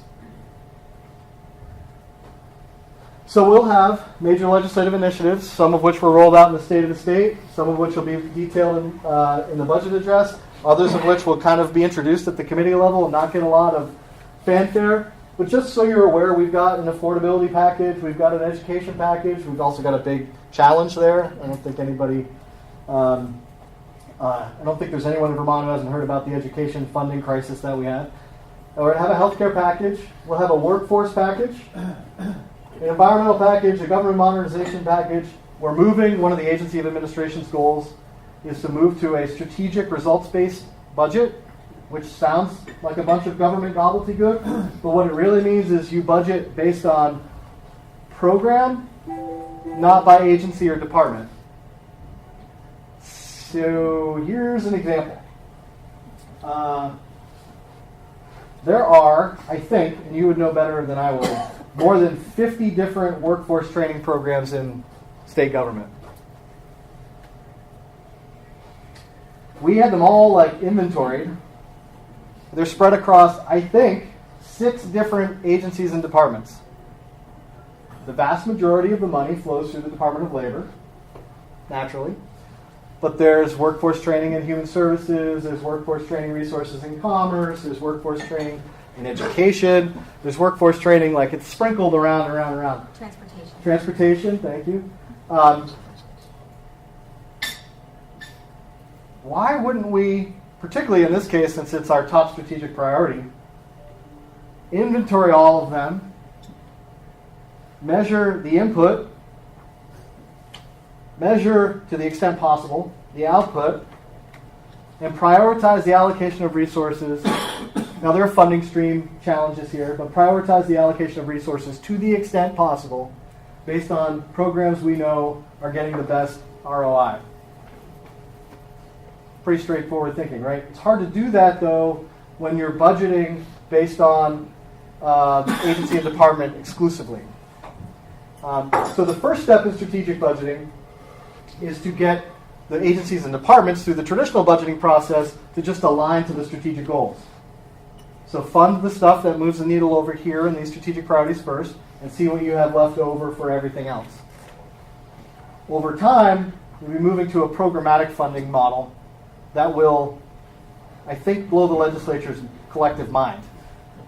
And they're either going to love it or they're going to hate it. And my hunch is that it's going to be a combination of both. They might love to hate it because they're organized by agency and department, effectively. Right? The committee structure, it should be no surprise that the executive branch is organized in silos because our legislative branch makes policy, it's not a criticism, it's just an observation, makes policy in hyper silos. Here's one example. Early childhood care, daycare, is regulated in the Agency of Human Services presently. So 0 to 3. Preschool, because it has school in it, is regulated by the Agency of Education. In the vast majority of cases, it's the same people providing, the same providers providing the child care and the preschool. Why? Access to funding streams, and which committee chose to take it up. That, not a criticism, just an observation. Strategic budgeting tries to not change that, but have a more rational view of the programmatic investments that are being made. This is a concept that Speaker Johnson, among others, Senator Snelling, and others, really talked a lot about earlier on in their legislative careers. Of course, Senator Snelling's the chair of the Natural Resources Board now. Well, at one point, we actually had a unified economic development budget that tried to do that as well, and it went by the wayside. It's hard, yeah, it's hard. You know, it's people. I'm not trying to explain this, but it's like everyone has to have a role, and it's easier to give everybody a role in the legislative process if you organize the policymaking decisions in that way. I don't know a solution to. I don't have a solution to it from a structural perspective in terms of the legislative branch. I really, honestly, don't, except to say that a lot of leadership would be required to make sure that the policy conversations are more distributed across the body, and there's more clarity of strategic priorities between both branches, and that hopefully might be an outcome of some of these discussions. And then we tell our team, like, look, we're talking about our strategic priorities, and you get into the legislative scrum, and there's all this excitement, and like the legislative session is like a 6-month tour of the Grand Canyon. Like you get down there, you get in the boat, and you get swept away, and then you get to the end, and you're like, that was awesome, and it's over. Right? And it's like, or maybe you're like, I was seasick the whole time. So it's like, okay, so we've got this strategic plan. Again, I'd like not to get down to the weeds, but we got this strategic plan, but how do we like reorient to like what our priorities are? so that we can try to stay focused in the in the stream. And so we sort of laid this out. We were like, look, if the team's major legislative initiatives or something that our strategic goals rely on, these are our top priorities. And the reality is that most of the things in these legislative initiatives packages are things that we pulled out of the goals that the agencies and departments gave us, because we wanted our legislative packages to be an authentic reflection of what agencies and departments want. We wanted them to want to go in and advocate for them. So these two things, top priorities. Then there's like process improvement and housekeeping and technical corrections. It's like it's like the oh shit legislation. Like, oh shit, we didn't mean to do that. So we got to go back and fix it. That's kind of like middle of the priority spectrum. Like, we should probably do it. And then even then, there's a further graduation. Like, we really need to fix that. That's a big problem that we didn't mean to create or that we weren't aware of. And then there's it can probably wait a year, technical corrections. So that's where. And then there's other stuff like sincere, good ideas that have a negligible impact on the top strategic priorities or on secondary or tertiary priorities. Those aren't things. Those are the kind of things that you just set aside and say, this is a good idea, let's revisit it next year, or if there's an opportunity to integrate it into our strategic plan. And then at the very end, this is the tough one. The very end of the priority spectrum for our team is other people's priorities. The legislature has so far spent a lot of time on one of other people's priorities, from our perspective, in the first week of the legislative session. And the challenge that we have is not that we don't have to engage with them, it's that we don't let the work we're doing on other people's priorities distract us and set the agenda and get us off our strategic course, get us off the North Star. We're not saying ignore it, we're saying just recognize we got to do what we got to do, then we got to get back to oriented toward true north. So that's the framework of how we're approaching all this. We have an actual document that we'll be releasing along with the portal. We also have an outside advisory group. You might have heard 12 months ago, the governor created the Modernization and Efficiency Task Force. It's a combination of folks with previous government experience and private sector folks with no government experience. A lot of strategic thinkers on this task force who are sort of, they hold me accountable for keeping this process moving forward and making it authentic. And we've gone, I think, way out of our way to do our best to insulate it at its inception from as much politics as possible. It's not something we're planning to roll out as an initiative, because it's really an internal roadmap. But it's not private, it's not secret, it's just the way we're approaching things.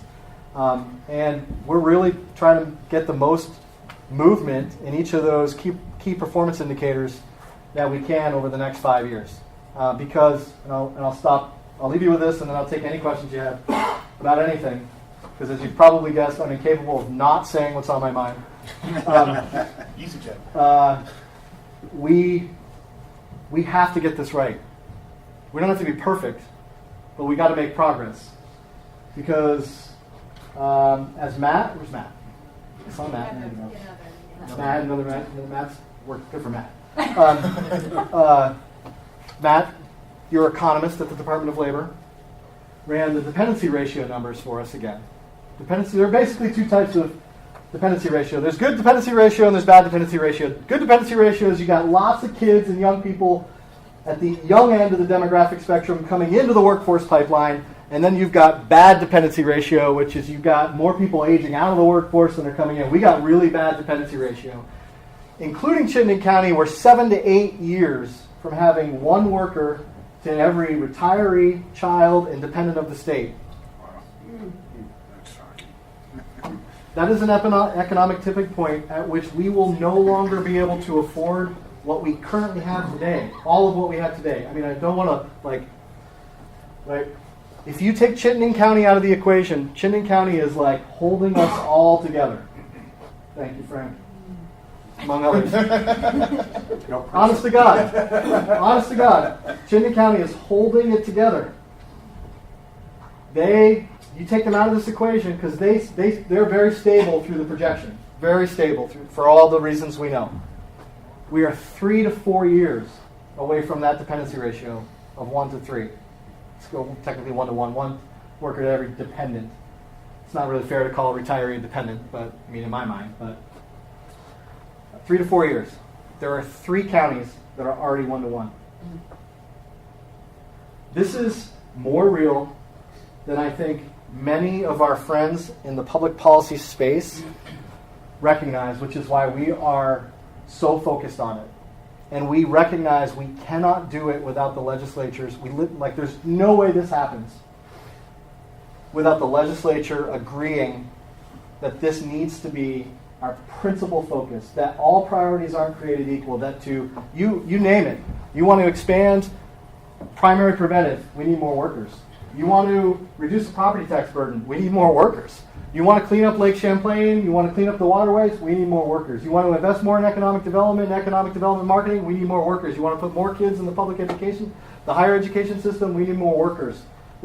Not all priorities are created equal, and that's why your work is so important. And we are all ears, whatever ideas you have.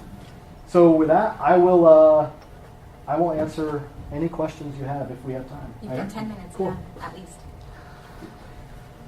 What Yes, are your sir. top 3 priorities for this group? My top 3 priorities. You should do what Sarah and and Dustin asked you to do. No. So that's a great question. We don't have a pre-prepared answer to it, so I'm gonna spitball here. I would say number 1, give us the best advice and the best guidance that you can. Number 2, help us to achieve whatever goals that you do set. Make them realistic, make them time-bound in the way that our strategic plan has, and integrate them to the greatest extent possible with the strategic focus that we've defined so that we're not going in different directions, so we're, as the governor says all the time, pulling in the same direction. And the third would be an advocate for the need for us to focus on this issue. To just help us communicate to folks that 2 things. 1, we got to figure it out fast. The sense of urgency is real. And 2, we can. It's not a heavy lift. I mean, if you go back to the model, we're talking about 1,100 folks is half the lift. 2,200 is 100% of the lift. There are 10,000 people currently in an unemployment pool. There are 325 roughly FTEs at the Department of Labor. That is, not to put it all on the Department of Labor, that's 3. We got to get 3 people into the workforce every year per employee in the Department of Labor. It doesn't seem like impossible when you think about it that way. I just think we got to focus on it. I'm not saying labor is not. I'm saying we as a state have to focus on it.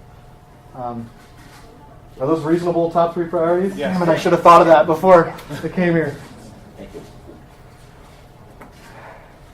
Well, Yes, sir. it seems like the fastest way you would tackle that is by converting a dependent to a worker, right? I mean, rather than trying to,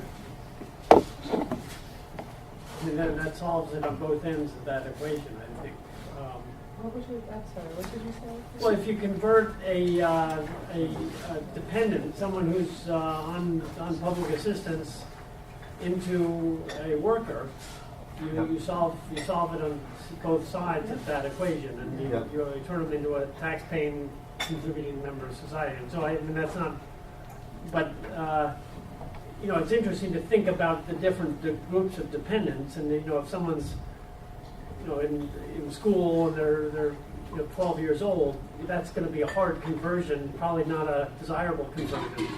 But if someone's a 25-year-old sitting at home because they have a history with corrections and no one's going to hire them, that seems like that's a possible conversion. It's a high-value conversion. Yeah. And that we need to figure out as a team, how do we not prevent that person because of a past mistake from getting employed, and how do we make sure that employers feel comfortable hiring them, and And you know, there's other. I mean, it's interesting to think through this. I mean, you might break our workload. We might divide into some committees to start thinking about these different pots and groups and say, you know, aging, you know, folks who might retire.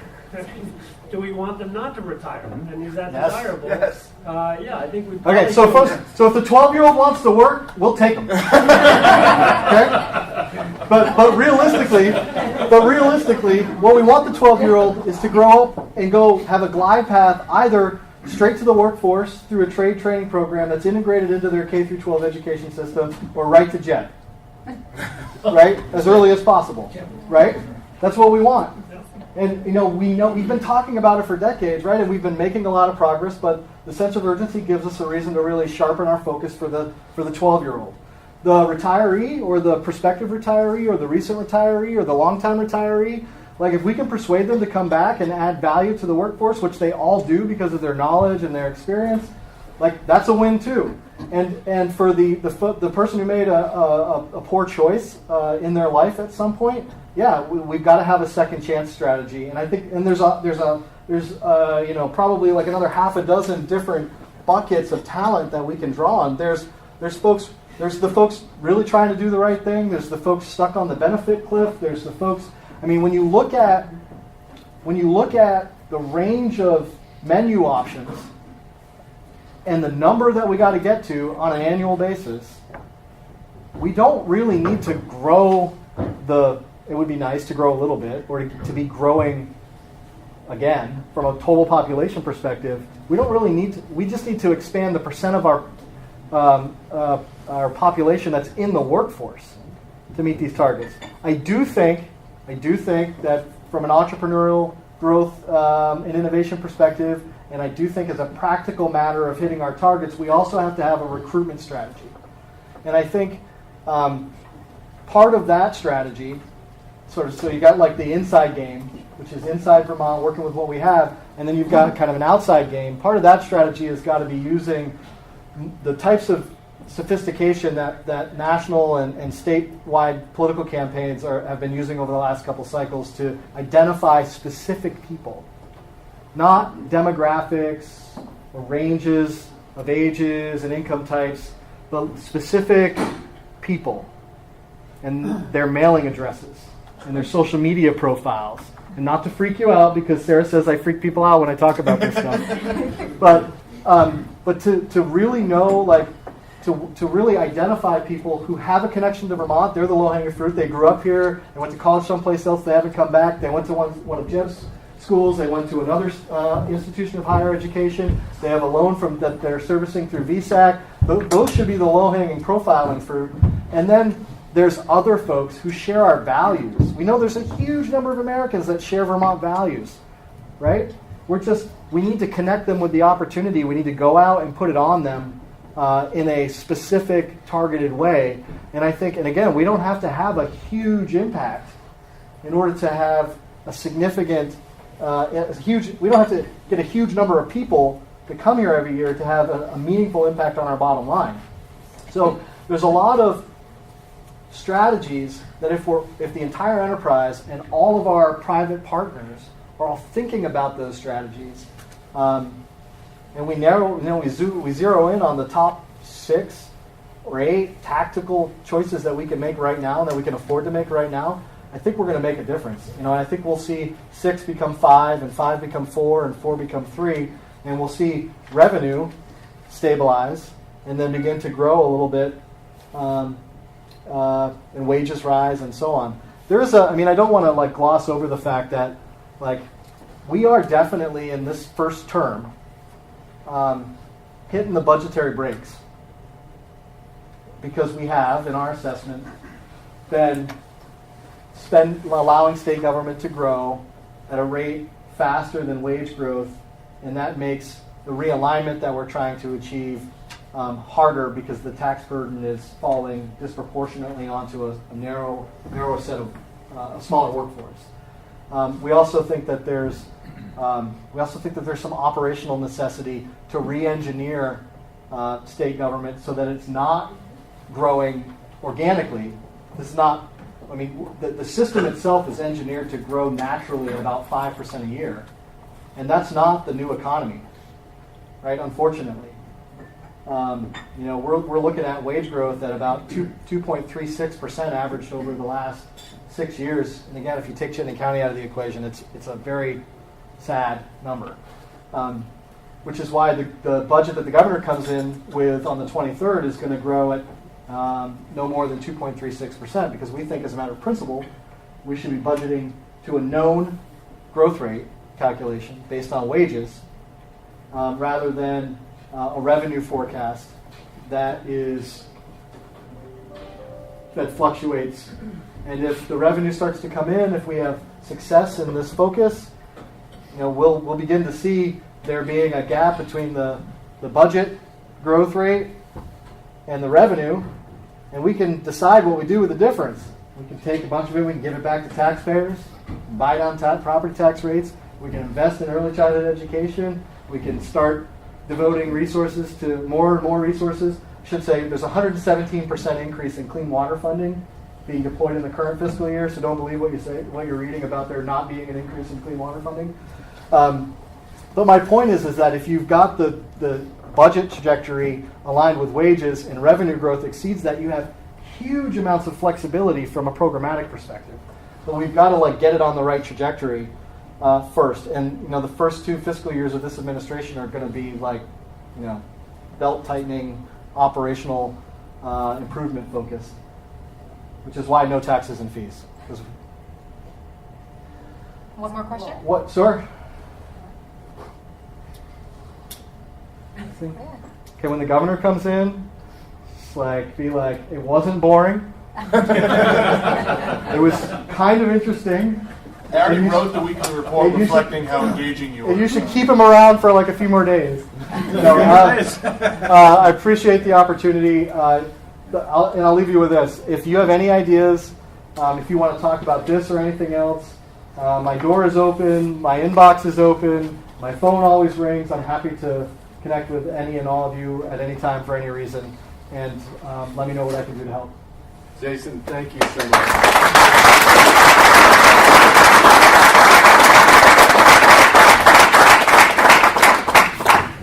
Making sure there wasn't another slide. All right, Sarah. All right. Here we go. Yeah. We're going into new business now, and we have to ask you to establish a number of committees to help us do a lot of the administrative and strategic work that we need to do. We established previously a couple committees, an operating committee that could meet in between the times that the board was meeting to take care of anything urgent. And that committee is myself, Jen Kimmick, Janet Bombardier, Greg McGuire, Lori Gunn, Ellen Kaler, Eileen Aluzzi, Melissa Hirsch, Commissioner Curley, Secretary Sherling, and Secretary Holcomb is the folks on that committee. And then we also did an audit committee of the One Stop. I don't have all the names. Chris, Greg McGuire, Dick Marin, Janet Bombardier, I believe. That was just an ad hoc one. Yeah, So and we went right before the time that we had to report to the feds to audit the One Stop Center. Spent several hours with Dave Lahr and his team in Burlington. So we did that. So you want to walk us through what you're proposing in terms of structural? So the first one is for those returning members, you might know that you also have what you've been referring to as a youth council. So before WIOA, there was WIA, and the state boards were required to have a youth council. When WIOA was implemented, by matter of practice, we continue to have a youth council, but in going through regs, we have to officially form a youth committee. So it didn't automatically transfer. So right now the youth committee is chaired by Eileen Aluzzi, who wasn't able to be with us today. And they do things like oversee the summer youth employment program funding, and guide a lot of the partner programs and their at-risk youth strategies. So what we're going to ask you to do is to create a motion. We're looking for a motion to establish a youth committee of the State Workforce Development Board, but functionally speaking, it will be the same thing that was previously the Youth Council, except now we're in compliance. Moved and seconded. Any discussion? So it's moved by Diane? Oh, wait, who? Diane? Okay. Seconded And by Mayor Allaire. Okay, any discussion? If not, all those signify by saying aye. In favor? Any opposed or abstained? Great. Number 2, policy. Number 2. So it's probably pretty evident from the presentation earlier today that there are a lot of aspects for this board to become more involved in policies of the state and policies of that are carried out by some of the partner programs. And so we'd like to ask you to create a policy committee. I don't think we're prepared to appoint members at this moment, but as Frank alluded to, the operating committee has the power to do some of this in coordination with the chair. And so for the next few committees, if you are interested in serving on any of these committees, and even if you aren't, you may be tapped. But if you are interested, please let Frank know, let Dustin know, or let Sophia know, or send any of us an email. Probably in the next 3 weeks to a month or so is when we'll follow up with an email listing these committees and asking if you're interested, and please email us back. That'll be the easiest way. So the motion would be to create the actual creation of the policy committee. So a motion to create a policy committee of the State Workforce Development Board and direct the chair to appoint a minimum of 5 members in consultation with the operating committee. Moved by Jeff, seconded. I'm looking. Lynn? Who was the second? Lynn Vera. Okay. Any discussion?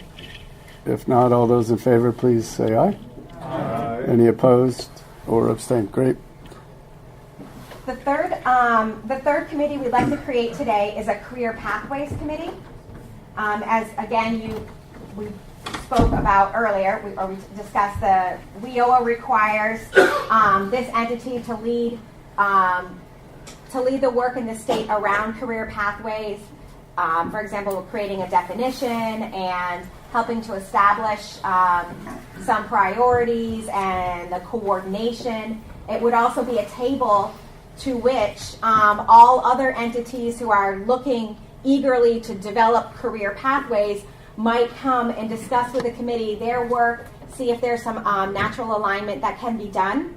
And so what we're asking is to create a career pathways committee, direct the chair again to appoint a minimum of 7 members in consultation. There can be more, but 7 members in consultation with the Commissioner of Labor, because of our statutory duty, the Secretary of Education, and the operating committee.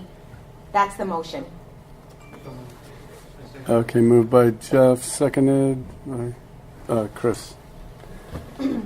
Any discussion? I have a quick question about Sure. that. Is that focused on adults, youth, both? Both. And I actually would like to, if you don't mind me putting you on the spot, Heather, just talk a little bit about the Career Pathways position and how we're going to work together to support this committee. Sure. So, as you may know, we actually had a legislatively approved career pathways coordinator awarded to the Agency of Education last session. That work is starting primarily with secondary CTE programs and banking on our existing programs of study to make sure that we have really strong alignment with those SEDS sectors that Sarah talked about. But we are certainly keenly aware that to solve many of the problems that Jason was talking about, we can't just rely on our secondary population, and that's more of a long-term strategy. So we really want to also be talking about career pathways for adult education students and also adult career and technical education students. So that's why we really want both of those to be talked about as part of this committee.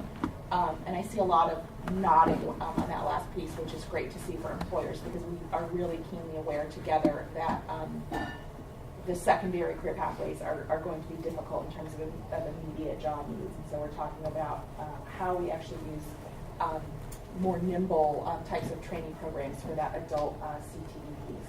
Right now we don't have, if you're not aware, I'll be quiet. No, I can go also ahead. keep going. Yeah. We don't have a very cohesive system for adult technical education in our state. We have a couple of places where it is happening, banked on a secondary system. We do have some programs that are happening in CCD and BTC, but we need to really get a better alignment so that we can actually leverage those resources better and bring them to the same, what's the phrase? Rowing together. Yes. Rowing in the same direction. Yeah, thank you. And I'm happy to take any further questions during the break or something. More discussion. Career pathways, and can you speak to this? Are we limiting that language, that term to only CTEs, or are pathways in a more generic understanding of that? I think that's a great point. So, nationally, people are, nationally there are different uses of career pathways, and not surprisingly, we've seen that in our state as well. So the way we're starting to conceptualize this, and we do have at least a tentative definition for career pathways that we've been working on in our S135 report. The way we view it, and I think we've been talking about this from the state agency's perspective, is that like small CP, career pathways, a lot of educators and folks providing direct services are working on individual career pathways for students or for employees. And so that's a way that people often talk about career pathway. Like, what is the career pathway for this individual student? We're not really talking about that when we're talking about career pathways. We're talking about a set of articulated training experiences, courses, apprenticeships, and those kinds of things that, again, are geared towards these SEDS target sectors that would actually serve groups of students. And then you'll have different on and off ramps depending on, as someone was saying, students who actually get off track, and students meaning lifelong students. Taking it an even further step, WIOA talks about career pathways, and I think that frame is really more about like the system of career pathways, and so how your agencies across the system and your partners across the entire state are working together on career pathways. So it's a little confusing. We do anticipate to have some clarification that we would actually take up. That's why we want this. Part of it is because really we're all using the words career pathways, and when we're talking about at the local level, there's some parts of the state right now you may be working with groups on a career pathway to your occupation or to an occupation in your community. Being able to make sure that conversation comes in the context of maybe some state work that's done that other communities can build off of around what are some courses of study, connecting it to higher education, connecting it to available trainings, and most importantly, identifying the gaps in those career pathways that exist in the state and starting to figure out how to get those gaps filled either from private or public efforts. Okay. Melissa? Don't mean to No worries. I just have one comment. The Vermont Human Resource Association might be a good resource for this work because they have talent managers that work on career pathways within their individual businesses, and so they might be able to provide some tools and some expertise, and it might be a good way to have the private sector support this. It's a great idea. That raises a question for me as, like, when you create these committees, are they only to be actual formal members of this board, or, like, for example, if there was somebody in the state college system that was, like, really new about this stuff, yes, might be a good member to represent members, so I don't know what the... They are to be members of the board, but what we have been doing, even with the S135 group, is bringing in experts associated with different groups, and you'll hear me talk about that. So long as you have, there's some membership from the board, like the chair of each committee would be a board member. We've spoken with some of your presidents even and some of your other staff about who of the stakeholders would be valuable voices to have in those committees, so that we're not having two sets of conversations. And they would be equal footing members. They wouldn't come to the board, and they make recommendations for the full board, but they wouldn't have when you guys all sign off on things, that they wouldn't have that membership status, but they would within their own committees. Do you want any other questions? You want to read the proposed motion? Yes. Okay. Sorry. So this was a motion to. I think we moved and seconded it, didn't we? Oh, you did. Okay. Okay. I'm doing well. Yeah. The 4-year-old got me up at 5 this morning for the first time. All those in favor, please say aye. Aye. Any opposed or abstained? Did you state plan modification? Oh, That yes. one? Yep. Oh, I'm sorry. I did. I skipped right over Yep. that one. No wonder you were confused. So I noted earlier that we're coming up on a deadline to create, to modify our state plan. We're halfway through the 4-year state plan. And so this is going to take a significant lift. Some feedback I understood from former board members last time is they felt like the state plan was crafted a little bit more externally and was presented to the board for its approval. And the creation of this ad hoc committee, so it would have a start time and it would end after we submit the plan in July. The work of this committee would be to make sure the process is happening and that the board is meeting that deadline, and to also inform the participants, the voices, and make ultimately you will make a recommendation to the full board at a meeting to adopt the plan. So that's the purpose of this ad hoc state plan modification committee. And the motion is move to create an ad hoc state plan modification committee and direct the chair of the board to appoint a minimum of 5 members in consultation with the operating committee. I'll make that motion. Okay. Motion seconded. So just a quick question. Since this is, the plan is being worked on now and we're creating these committees now, how is that going to all be integrated? Well, so we haven't begun revisiting the plan yet to Right. say what's out of alignment. I'm guessing that I think what will happen is this is a time specific, mission specific committee, and it will drive the train for the modifications. The policy committee overall will be spending some time now working on the broad policies of the state. There may be some overlap and some immediate concerns about what should be in the plan for the July 1st deadline, but I really don't expect that the policy committee is going to be up and running in enough time to meet the July 1st deadline. So that's why I recommended to Frank that we have an ad hoc group of people who are mission specific. Got it. Thank you. Mm-hmm. Any other questions? Are you ready for the motion? The motion? I just told him who lost it. Then who made the motion? If not, all those in favor, please say aye. Aye. Any opposed? Abstained? Great. And the last? All right. Training. So this is the last one. It's a little bit different than the rest. So what we're asking for you to do is to create a training and credentialing committee. At some further point, you can always amend the name, but let me explain the purpose. The Department of Labor is tasked with overseeing something called the Eligible Training Provider List. Training providers in the state come to us. There's a process that had criteria that had previously been approved by this board, which also needs to be revisited, potentially by this committee, that we run through with that training program. and then we either approve it or not. Almost always we work to approve a training program. That training program then is eligible for federal funding through us.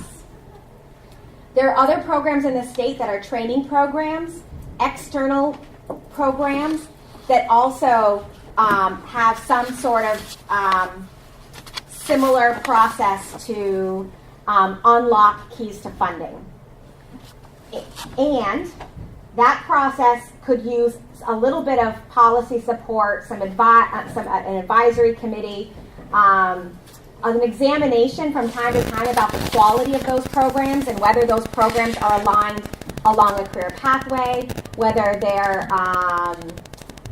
there's something we can stand behind in supporting Vermont access to. Credentials in the state also are a topic of great conversation, which is why I supplied that article in your booklet. There has been some criticism that we spend money, in some cases, on supporting people to earn a credential that isn't then valued by employers or that is inconsistent across a sector in its usefulness and its utility. And so several states have created entities to have conversations and make decisions around the approval of a particular credential or different tiers of credentials. We may decide to create a list, and if it's on the list, then an employer would know really what that means, and it would have a value to both the participant and the person who's supposed to be recognizing it as an employer. And so we're creating this committee without figuring out exactly what the charge is or what the end result is going to be on purpose. There are a lot of stakeholders in this: higher education, training programs, education, employers. So what we would like to do is create the committee itself and then direct the chair to create a panel of 10 individuals, both members and non-members.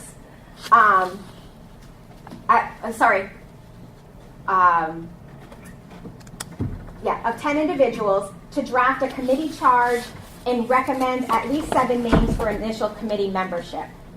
As I put that motion before you, I also want to tell you that if some of you, I'm hoping you've heard by now of the states of VSAC's 70 by 2025 campaign. It's the initiative to get 70% of Vermonters a degree or credential by 2025. Their work in that steering committee also led them down to recognize a path to recognizing this challenge. As a steering committee, they have agreed not to create a committee and create work to be done in this space, and instead have agreed that an appropriate place for this conversation to happen and recommendations to happen is through this committee, so long as their membership and the state colleges are part of that conversation and what that looks like. So we've agreed that that makes a lot of sense, and it also cuts down on these duplicative committees and duplicative efforts. And that is why we're having a panel, so that we make sure all of our T's are crossed, our I's are dotted, we can agree on a charge. At your next meeting, this panel will present what they think the charge of the committee should be and some membership recommendations. So, shall I read the motion? Please. So this would be a motion to direct the chair. This is a motion to create a training and credential committee and to direct the chair to create a panel of not more than 10 individuals to convene, to draft a committee charge, and recommend at least 7 names for initial committee membership. Moved by Dennis. Second. Any discussion? Okay, all those in favor, please say aye. Aye. Any opposed? Abstain? Great. That's it. Thank you. Thank you. So you will send just a list of all of Yeah, and what the motion said, what the purpose is, and then if you have an interest in any one of these areas, please let us know, and then we'll act upon it. Your motion said a minimum, so that if a number of you are really interested, Frank has the flexibility to change, to appoint accordingly, according to interest. And just as a nudge, are you asking all of us to be on some committee? Yes, if you feel like what we spoke about today isn't exactly in your wheelhouse, you might also consider some of the things that we've talked about today and say, I don't really care about this, I'm not really interested in spending my time here, but I would, for example, Chris Lozo, like us to create a performance measurement committee, and I would love to chair it and take some leadership in setting some performance standards. Thanks, Sarah. Is that a motion or? So, great. Thank you very much for your patience with this. A lot of the stuff we have to do is somewhat bureaucratic, but this gets into the weeds of what we're doing. We have the great privilege and opportunity to welcome the governor here today. Governor, it is absolutely phenomenal that you're giving your time to us and to listen to your state of the state and your focus on workforce. We just spent probably 45 minutes with Jason looking at your strategic priorities, incredible focus, and he brought it right down to the street level perspective of how the priorities are going to help the average Vermonter and what we need to do and how you're building your budget. It was, I think, really, really helpful to us, as lay people here, understanding where you're going, where you're proposing to go. And the subject of workforce, there may be disagreement on other issues between administration, the public, the legislature, whatever, but workforce seems to be one area that all Vermonters are pretty much on the same page right now, that we need to grow our workforce, we need to focus on education, training, and development, and to see you taking this on as a top priority is absolutely greatly appreciated by all of us. So without further ado, please rise and help me welcome Governor Phil Scott.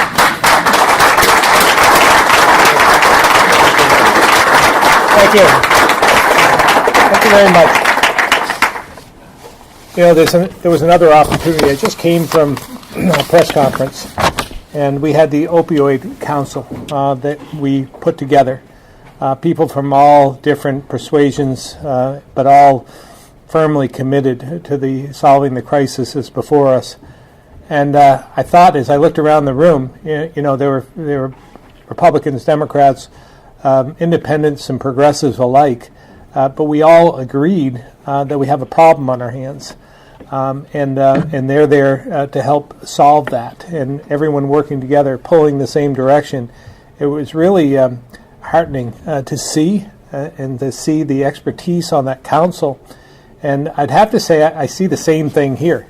What we need to do is, we just need people to recognize the issue, the situation we find ourselves in, and that's going to continue to be about repetition, to try and keep qualifying what it is that we need to do to work our way out of this. But we need to do it together, and we need to listen to each other. So I thought, again, there's a lot of similarities, a lot of talent in this room. There was a lot of talent in that room.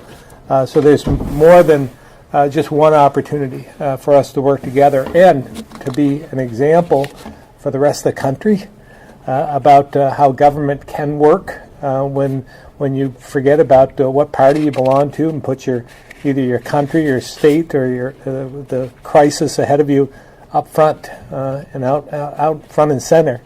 And that's how we accomplish things. So I'm hopeful that we can continue to do that. So I have some prepared remarks, and then we'll be happy to try and answer any questions you have. But again, I think you're the ones that have the answers. I probably have more questions. So I want to first start by saying thank you for stepping up to serve. I know how difficult it is. You have all have lives in different areas, and I think it's important that we come together. And this is like the who of the business world, as I like to say. We've got representatives from companies around the state, from big manufacturers to small commercial companies. We've got important stakeholder groups, legislators, and by the looks of it, a good chunk of my administration, my team. Thank you very much. And this, the work that you do is so important, and as you've heard all day today, and I'm going to continue to repeat the challenges we face. And it really is about those three numbers you're going to get tired of hearing, and I'll stop using them when we start changing the numbers. So it's 631. And I would love to be up here talking about 420, but we're not there yet. But with your efforts, we probably can, because 6 represents 6 fewer workers in our workforce every single day when we wake up. We have 3 fewer students in our K-12 education system every single day. That's 1,000 fewer than we had a year ago, and it continues to be an issue for us to the point where we're educating 30,000 fewer students than we were 25 years ago. And the one is the one baby born to addiction every single day, and that's particularly, I think, problematic and unfortunate. And again, it's an issue that this other council is trying to solve. So this group will be valuable in trying to reduce the 6, which represents those 6 fewer workers in the workforce. But these aren't just statistics. These we hear every single day from businesses around the state who have good jobs and they have openings to fill, but they can't find the people to fill them. Whether employers are needed for a business to grow or just to keep its doors open, there's a common theme here. We need more workers. And these are the people who buy, you think about that, the workforce. These are the folks that buy homes, they have families, they utilize services, they buy products, and then they pay taxes. So if there are fewer of them, it puts the burden on the rest of us, which leads to our affordability crisis. So we, once we solve that, then we'll be able to utilize some of the revenue to invest in the areas we want to. So we can't, I've talked about this in the State of the State, we can't ignore this issue any longer. Reversing this trend and rebuilding our workforce should be the top priority of every single elected official, regardless of party or political beliefs. And we can, but we must first accept the facts, face our challenges head on, and focus on expanding our labor force. Because the bottom line, as I said before, until we're able to increase the size of our workforce and grow the economy, we'll not have the revenue that we want or need to meet current or future demands. In my State of the State address last week, I committed to focusing on these issues, and in the coming days, in my budget address, I'll present a series of strategies and that will help us retain more Vermonters and recruit more people who want to become Vermonters. We'll look at specific populations, people that we know have an affinity for Vermont, folks who grew up here or left or went to, are going to school here, college here, or have been, and are hoping to either stay or come back. One population that you heard about, and I'm eager to work with, is the Vermont National Guard, and former military members as well. The Vermont National Guard has nearly 3,500 members here in the state, a third of whom aren't Vermonters. So when they leave the Guard, they leave Vermont. And additionally, young people in our region who are signing up for service often do so in other states like New York and New Hampshire because they offer better and more benefits. These are the men and women who bravely serve our country and our communities. They have valuable skills that benefit our employers and our economy. They can help us grow our workforce and put kids back in our schools. And that's why I'm proposing that package to level the playing field by offering tuition-free college here in Vermont for those who commit to serve in the National Guard. In addition, when a veteran who is looking to transition from full-time service to the workforce, we're going to make sure they receive credit for the skills they learned while in uniform by working with the Secretary of State to expedite the professional licensing. And if we want to compete with other states, we must make Vermont more affordable to retired veterans as well, which is why I'll propose to remove the income tax on military pensions. Sorry, boss. Usually when he comes in the room, there's a problem. So I was kind of holding my breath there for a minute. Access to post-secondary training and retraining is important to all Vermonters. And my budget address will outline a plan to expand adult technical education. I'm a product of adult technical education or technical education in of itself, and other proposals to better serve the current needs of workers and the businesses. But we must do more to reach out to those workers, specifically younger workers and entrepreneurs who currently live elsewhere but would like to live and raise their family in the safest and healthiest state in the country. That's why, again, in my budget address, I'll propose a bold, sophisticated campaign to identify and persuade working-age individuals, families, and entrepreneurs to locate back here to Vermont. This program will use state-of-the-art targeting plus direct outreach to individuals and businesses to increase the number of workers, and with a self-sustaining funding model with measurable results. The return on investment must be tracked. That's the only way we can do this, if we can prove that it's being effective, and then report it back to me and to the legislature as well. As I said when I started, the work on the board is important. That perspective that each of you have and have experience and bring to the table is invaluable in helping us turn the tide on this problem that's before us. My administration has been building our labor and workforce foundation in our economic policy. The ideas and institutional understanding in this room will be fundamental to that cause, so we're going to rely on you heavily.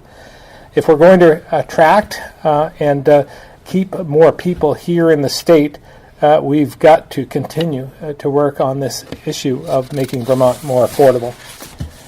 This starts with ensuring that state spending isn't growing faster than our economy or our wages. Last year, we passed the budget without raising a single tax or fee, including property taxes. That means that state government, for the first time in recent history, actually helped Vermonters keep more of what they earn.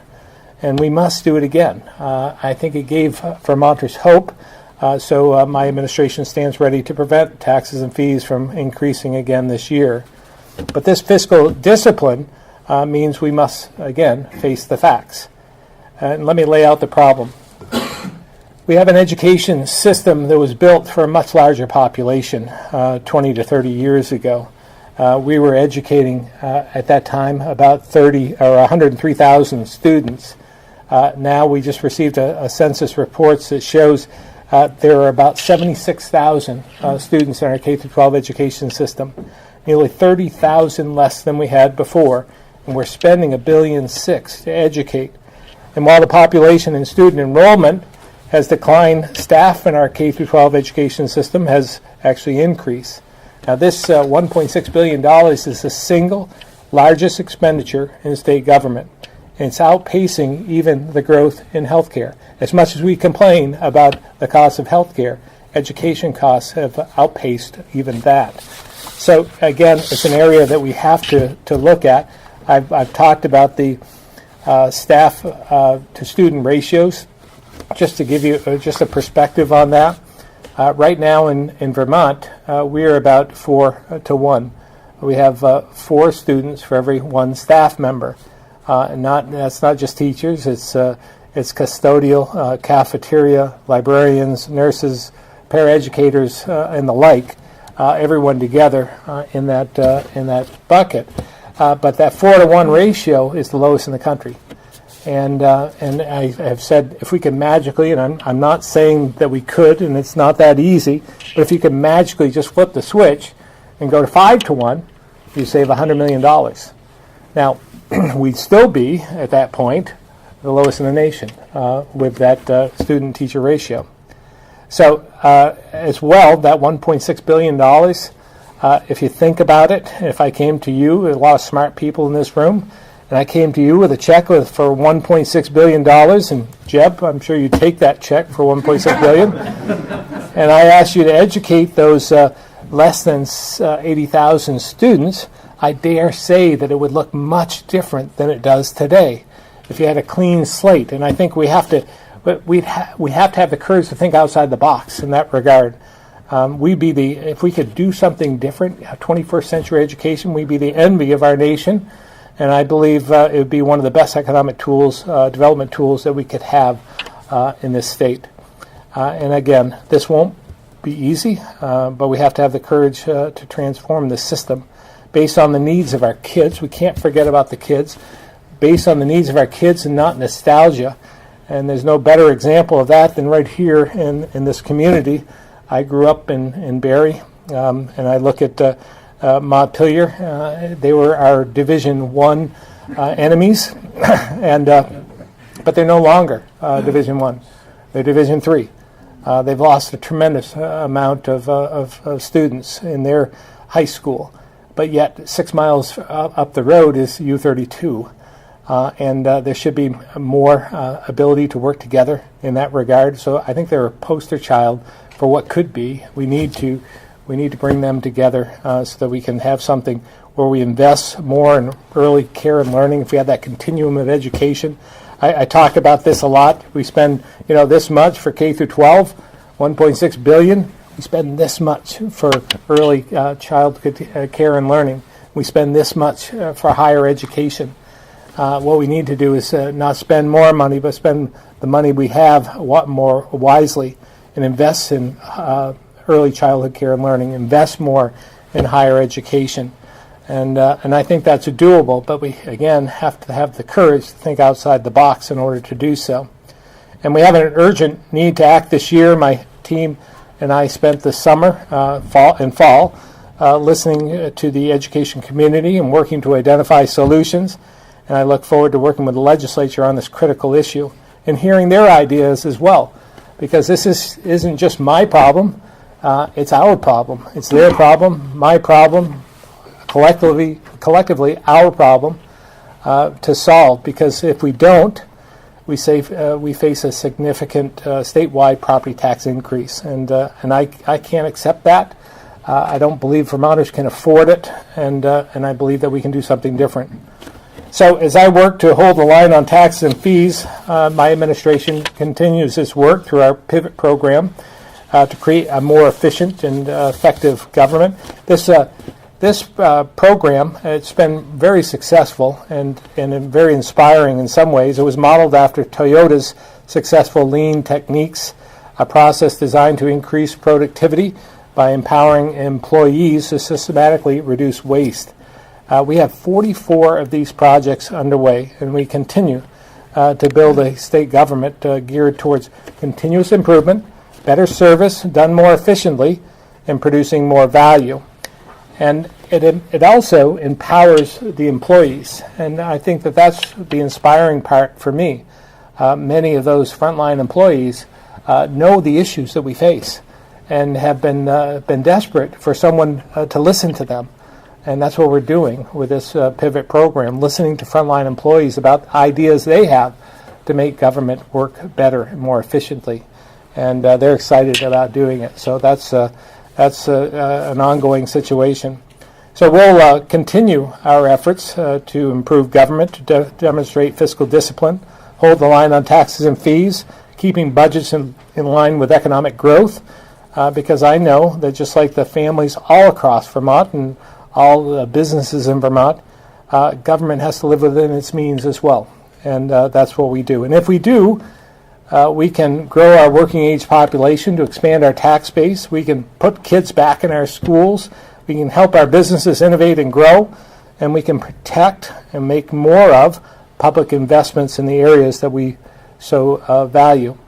So I, again, realize this will be a lot of work, hard work, but it's achievable if elected officials, myself included, listen to the people we were elected to serve and refuse to let our time in Montpelier get clouded by politics. This political polarization that I talked about before continues to grow at an alarming rate across our country, and it's really a significant threat to our democracy. Consensus and compromise is now somehow perceived as unacceptable and as a weakness, and when in reality, I believe it's actually a strength. Progress requires a willingness to do these things, to listen, to compromise, find consensus, and be honest and respectful brokers on behalf of all Vermonters. So each one of us has a responsibility to set the right tone here in Vermont, from elected officials to business and community leaders. And I've asked all elected officials, all Vermonters, to join me in restoring the civility in this public discourse.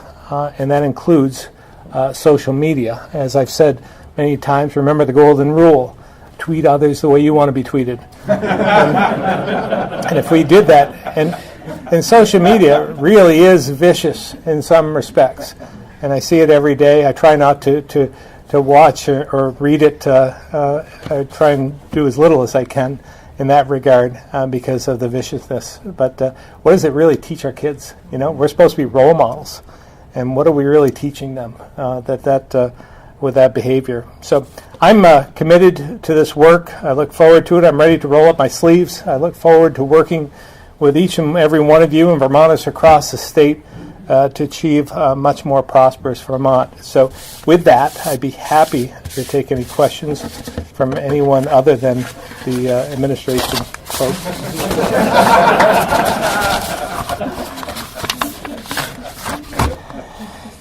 Jeb. So it's a comment more than a question, or a couple comments. First of all, thank you very much for your leadership. You know, the Montpelier U32 example is a good one because that's come up over the decades. Yeah. And it was easier to say no when you're in a growth environment.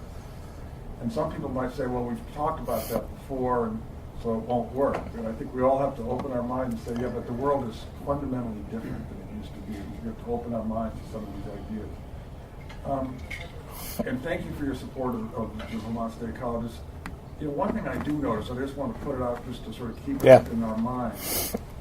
You know, we're the extension of the K-12 system, so we see a lot of the same things that are going on. And when I talk to my presidents, they'll tell me how many more students we have with real mental health issues. We really haven't had the capacity to deal with in the past. And it's amazing that we actually have students that are homeless. Yeah. And then I hear, you know, about this opiate stuff that just keep coming. I just see in the state colleges, and we also say when, you know, I was even before your time, but you know, a lot of the students that are in the old days in the public schools, they just wouldn't be there. We wouldn't have them in the schools, are now there. And we're hoping that some of the thousands of kids that aren't going on to college right now will go on to college.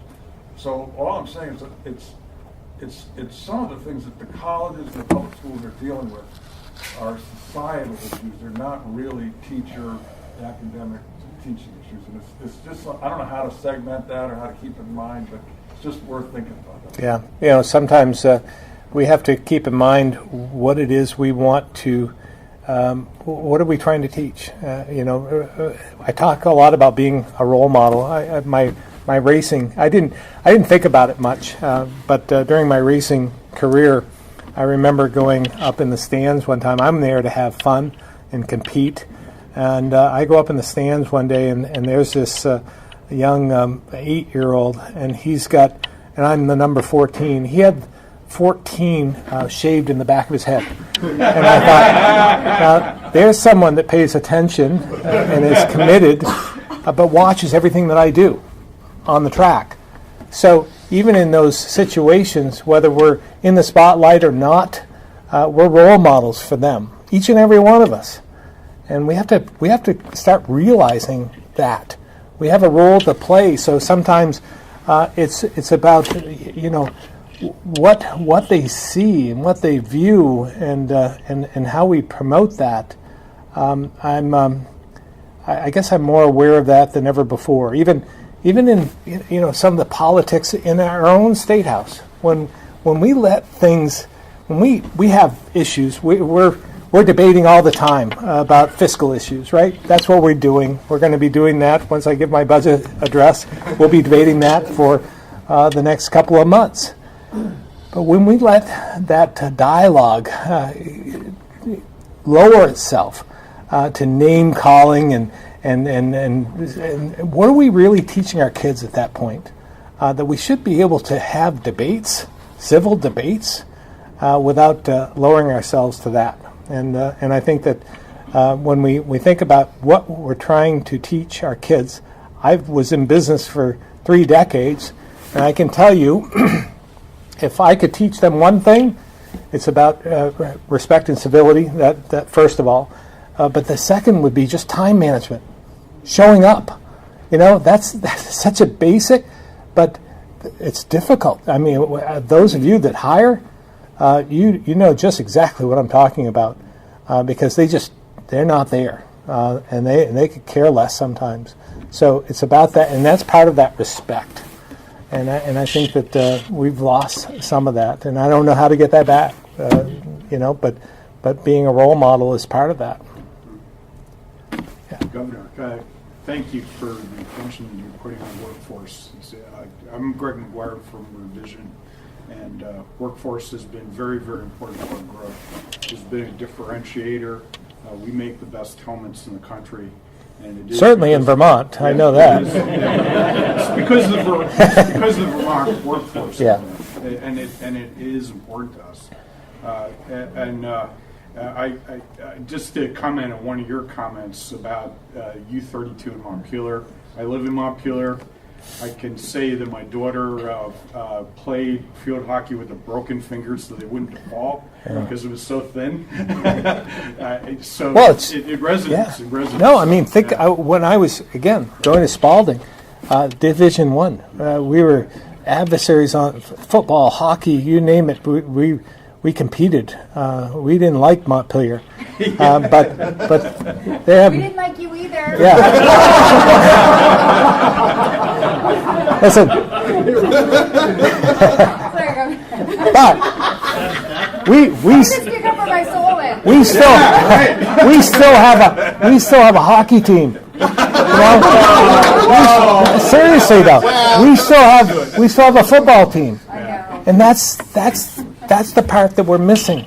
What's best for the kids, and I would. In fact, that's where I was going to go with that comment, Governor.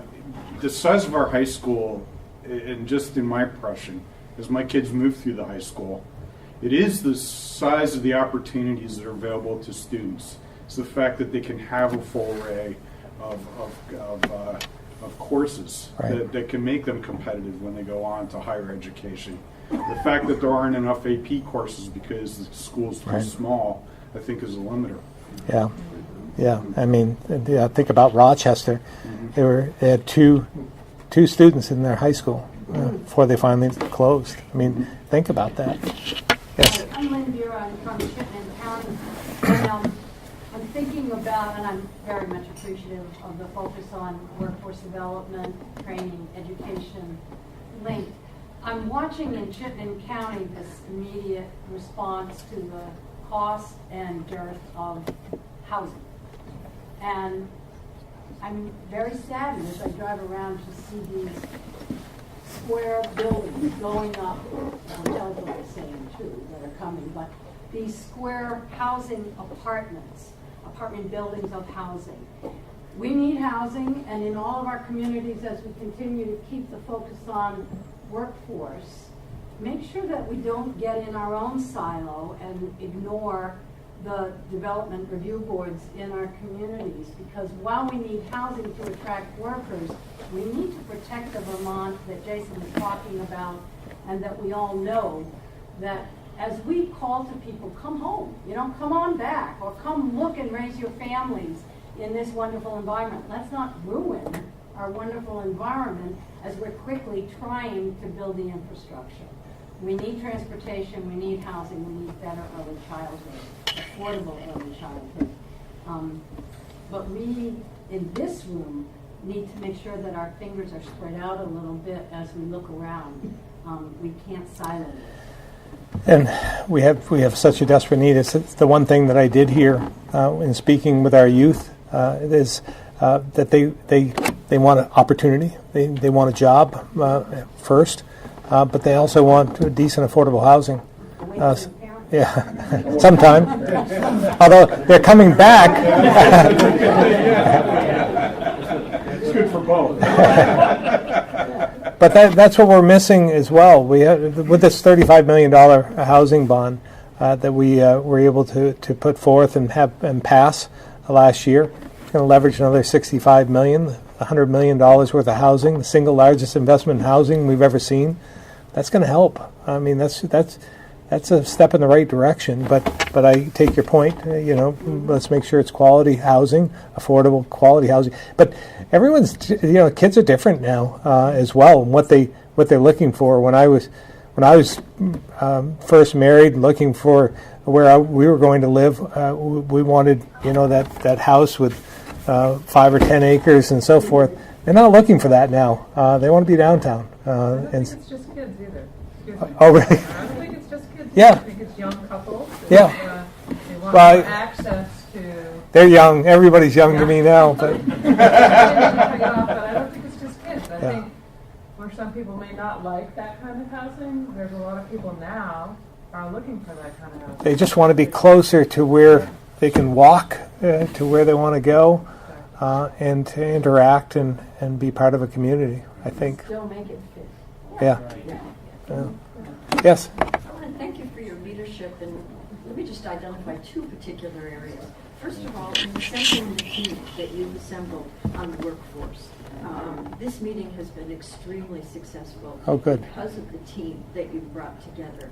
And we really see that as a different... The dynamic duo there? Yes, right. But other people sitting around this room as well. And then the second thing, I'm Pat Elmer from an organization called Vermont Associates for Training and Development. And we've worked for over 30 years recognizing the needs, the training and employment needs of mature workers. And I can't tell you how thrilled I am to hear you speak on that issue. Every opportunity you get. You have been so clear, and your message, some of the message that I even heard today a little bit is, oh my goodness, what are we saying that we don't want people to retire? It's not about the fact that we don't want people to retire. We want to be more flexible in the workforce in terms of creating different opportunities. As you said, younger people are different today. So are older people. Yeah. And we want to be engaged, I say myself as well, in different ways. And there are so many fabulous models. The employers that we've worked with over 30 years, we can identify lots of models of things that employers are currently doing that are best practices in terms of how to have their older people mentor younger people, how to offer flexible opportunities that make sense, ways to encourage people who want to be engaged but they don't really want a job. We call it a gig. Maybe they want to come back and just do a short gig. I mean, all of those things can help. So we're so thrilled, and we congratulate you on your leadership. No, thank you for all you've done over the last 30 years as well. We anyone who wants to work today should be working, and we should provide a pathway to doing that. I think about the opioid crisis as well. We heard from Sarah Beyer from Leonardo's, and she talked about hiring some in recovery. And we're going to be. Did you talk about that at all today? The employment recovery. Yeah, yeah.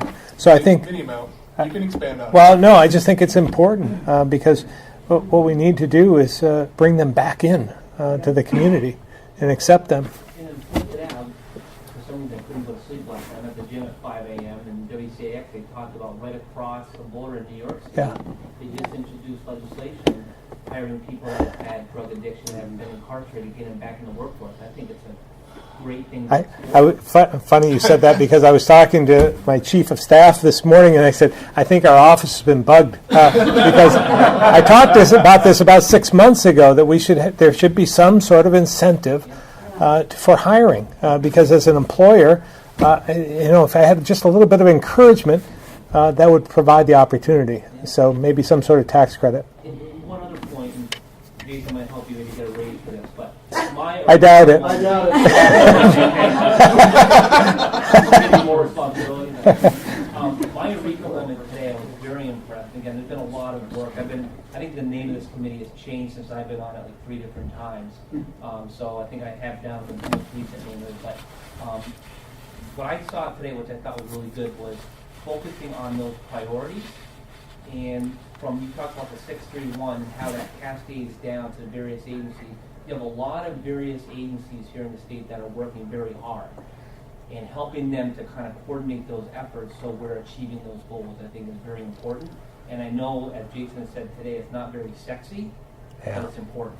And I'm glad to see that you guys are going in that direction. I think that's really something you should tout more. Yeah, a lot of the work in governing isn't spectacular, glamorous, sexy work, but it's so essential.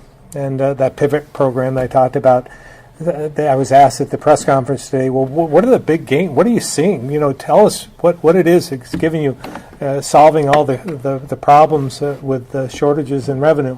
I said, well, it's incremental. It's this big, but a lot of every time you do that, you get a little closer. And again, empowering employees is important. So we're going to continue to be as efficient and effective as we can, and try and do the work of governing, which is not always glamorous. But anyhow, I've got to run to another appointment. Yeah, thank you very much. Appreciate all you're doing.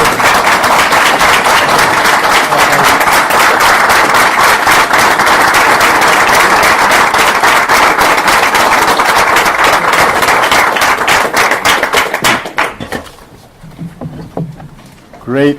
We will try to wrap things up here quickly now. Wanted to report on the S135 working group. So when we were working last year, we were working towards a number of strategic priorities. And then all of a sudden, the legislature began to focus on workforce education, development, and training, and the whole discussion towards the end of the session focused on workforce education, development, and training. And they came up with, as part of the Economic Development Bill, S135, the creation of a group that was taken from this group with some folks from the administration as well to come back and to do a deep analysis of the entire system. And they gave us a page or 2 pages of directives of what we were supposed to do. We appointed a group with the governor, and that group was Jen Kimmick, Adam Grinold, Ellen Kaler, Jerry Ghazi, Janet Bombardier, Eileen Aluzzi, and myself. And to add to that group, from the legislature, Representative Tristan Tolino, representing the House, and Senator Allison Clarkson, representing the Senate. And then from the administration, it was Commissioner Curley, Secretary Sherling, Secretary Holcomb, Secretary Gobey, and then every one of these departments or agencies gave us probably 4 or more people to work with us. So Deputy Secretary Heather Boucher, Deputy Secretary Ted Brady, Commissioner Goldstein. We added the Secretary of the Agency of Agriculture, and they gave us a team of 3 people as well. Absolutely. We got off to a slower start, just getting organized and trying to drill down into the charge and then how we were going to accomplish that charge. But then we got up to speed really, really quickly and divided into, I think, some really, really good work groups. One of the charges of the legislature was to look at career, vocational, and technical education, which is called career CTE, career technical education, and to see how quickly we could recommend the inclusion of 9th and 10th graders to the 11th and 12th graders that have this opportunity now. And so what we did was we broke that group off. Janet Bombardier headed up a sub-work group of this. And tomorrow is the last meeting, we think, before our report is due. Our report was initially due in November. We asked the leadership, we asked the governor, the speaker, President Pro Tem, Representative Botsow, and Senator Sorokin if we could wait until January the 15th because we really, really needed some more time. And we also know that we're not going to do every single item that was listed in the charge. A couple things. A lot of this, we're going to come in with some short-term recommendations and some longer-term recommendations.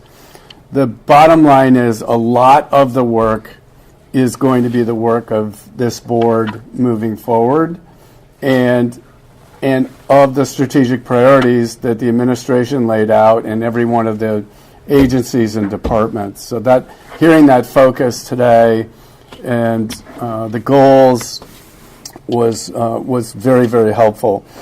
One thing that well, there's two things the administration jumped on like right away, and one was, do you remember that huge spreadsheet of all the providers that went around for years and years, and they said, oh, there's $60 million here, and it's in all these program providers' resources, and here's a dollar amount, and this is what they're supposed to do.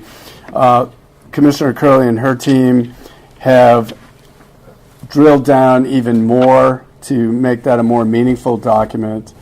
And then Representative Tolino and Ellen Kaler and my colleague Seth Bowden recommended that we look at doing network mapping of who the actual providers are, and then the whole group got into that to add value to how we would do this in a really strategic way, but creating something that's a really good visual.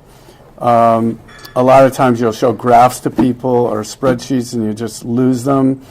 And something that becomes a living piece of technology that you can track.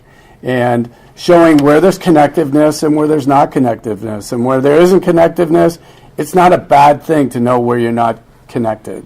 So that is, Commissioner Curley's working on getting a contract done to have that come forward as soon as possible. And then we're also, I think, going to recommend to do some asset mapping as well. And then there'll be a number of other items that are coming forward. So our apology that we didn't meet as a bigger group, but you could see the work that we were doing. And then in the midst of all this, a number, maybe half of the board's terms matured, and we had to look to the governor's office to work with them to appoint new members of the board or to reappoint members that wanted to continue to serve.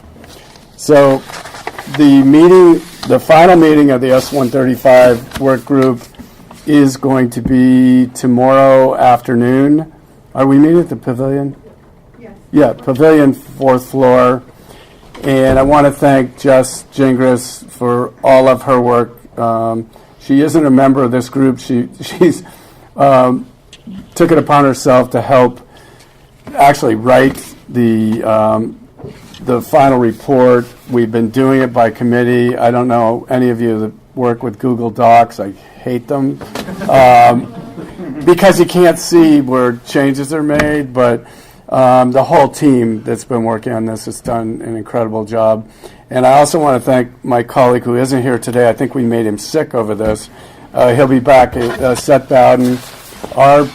I went to our board, and we basically, myself and Seth, have devoted about 50% of our staff time on this for the past 6 months now.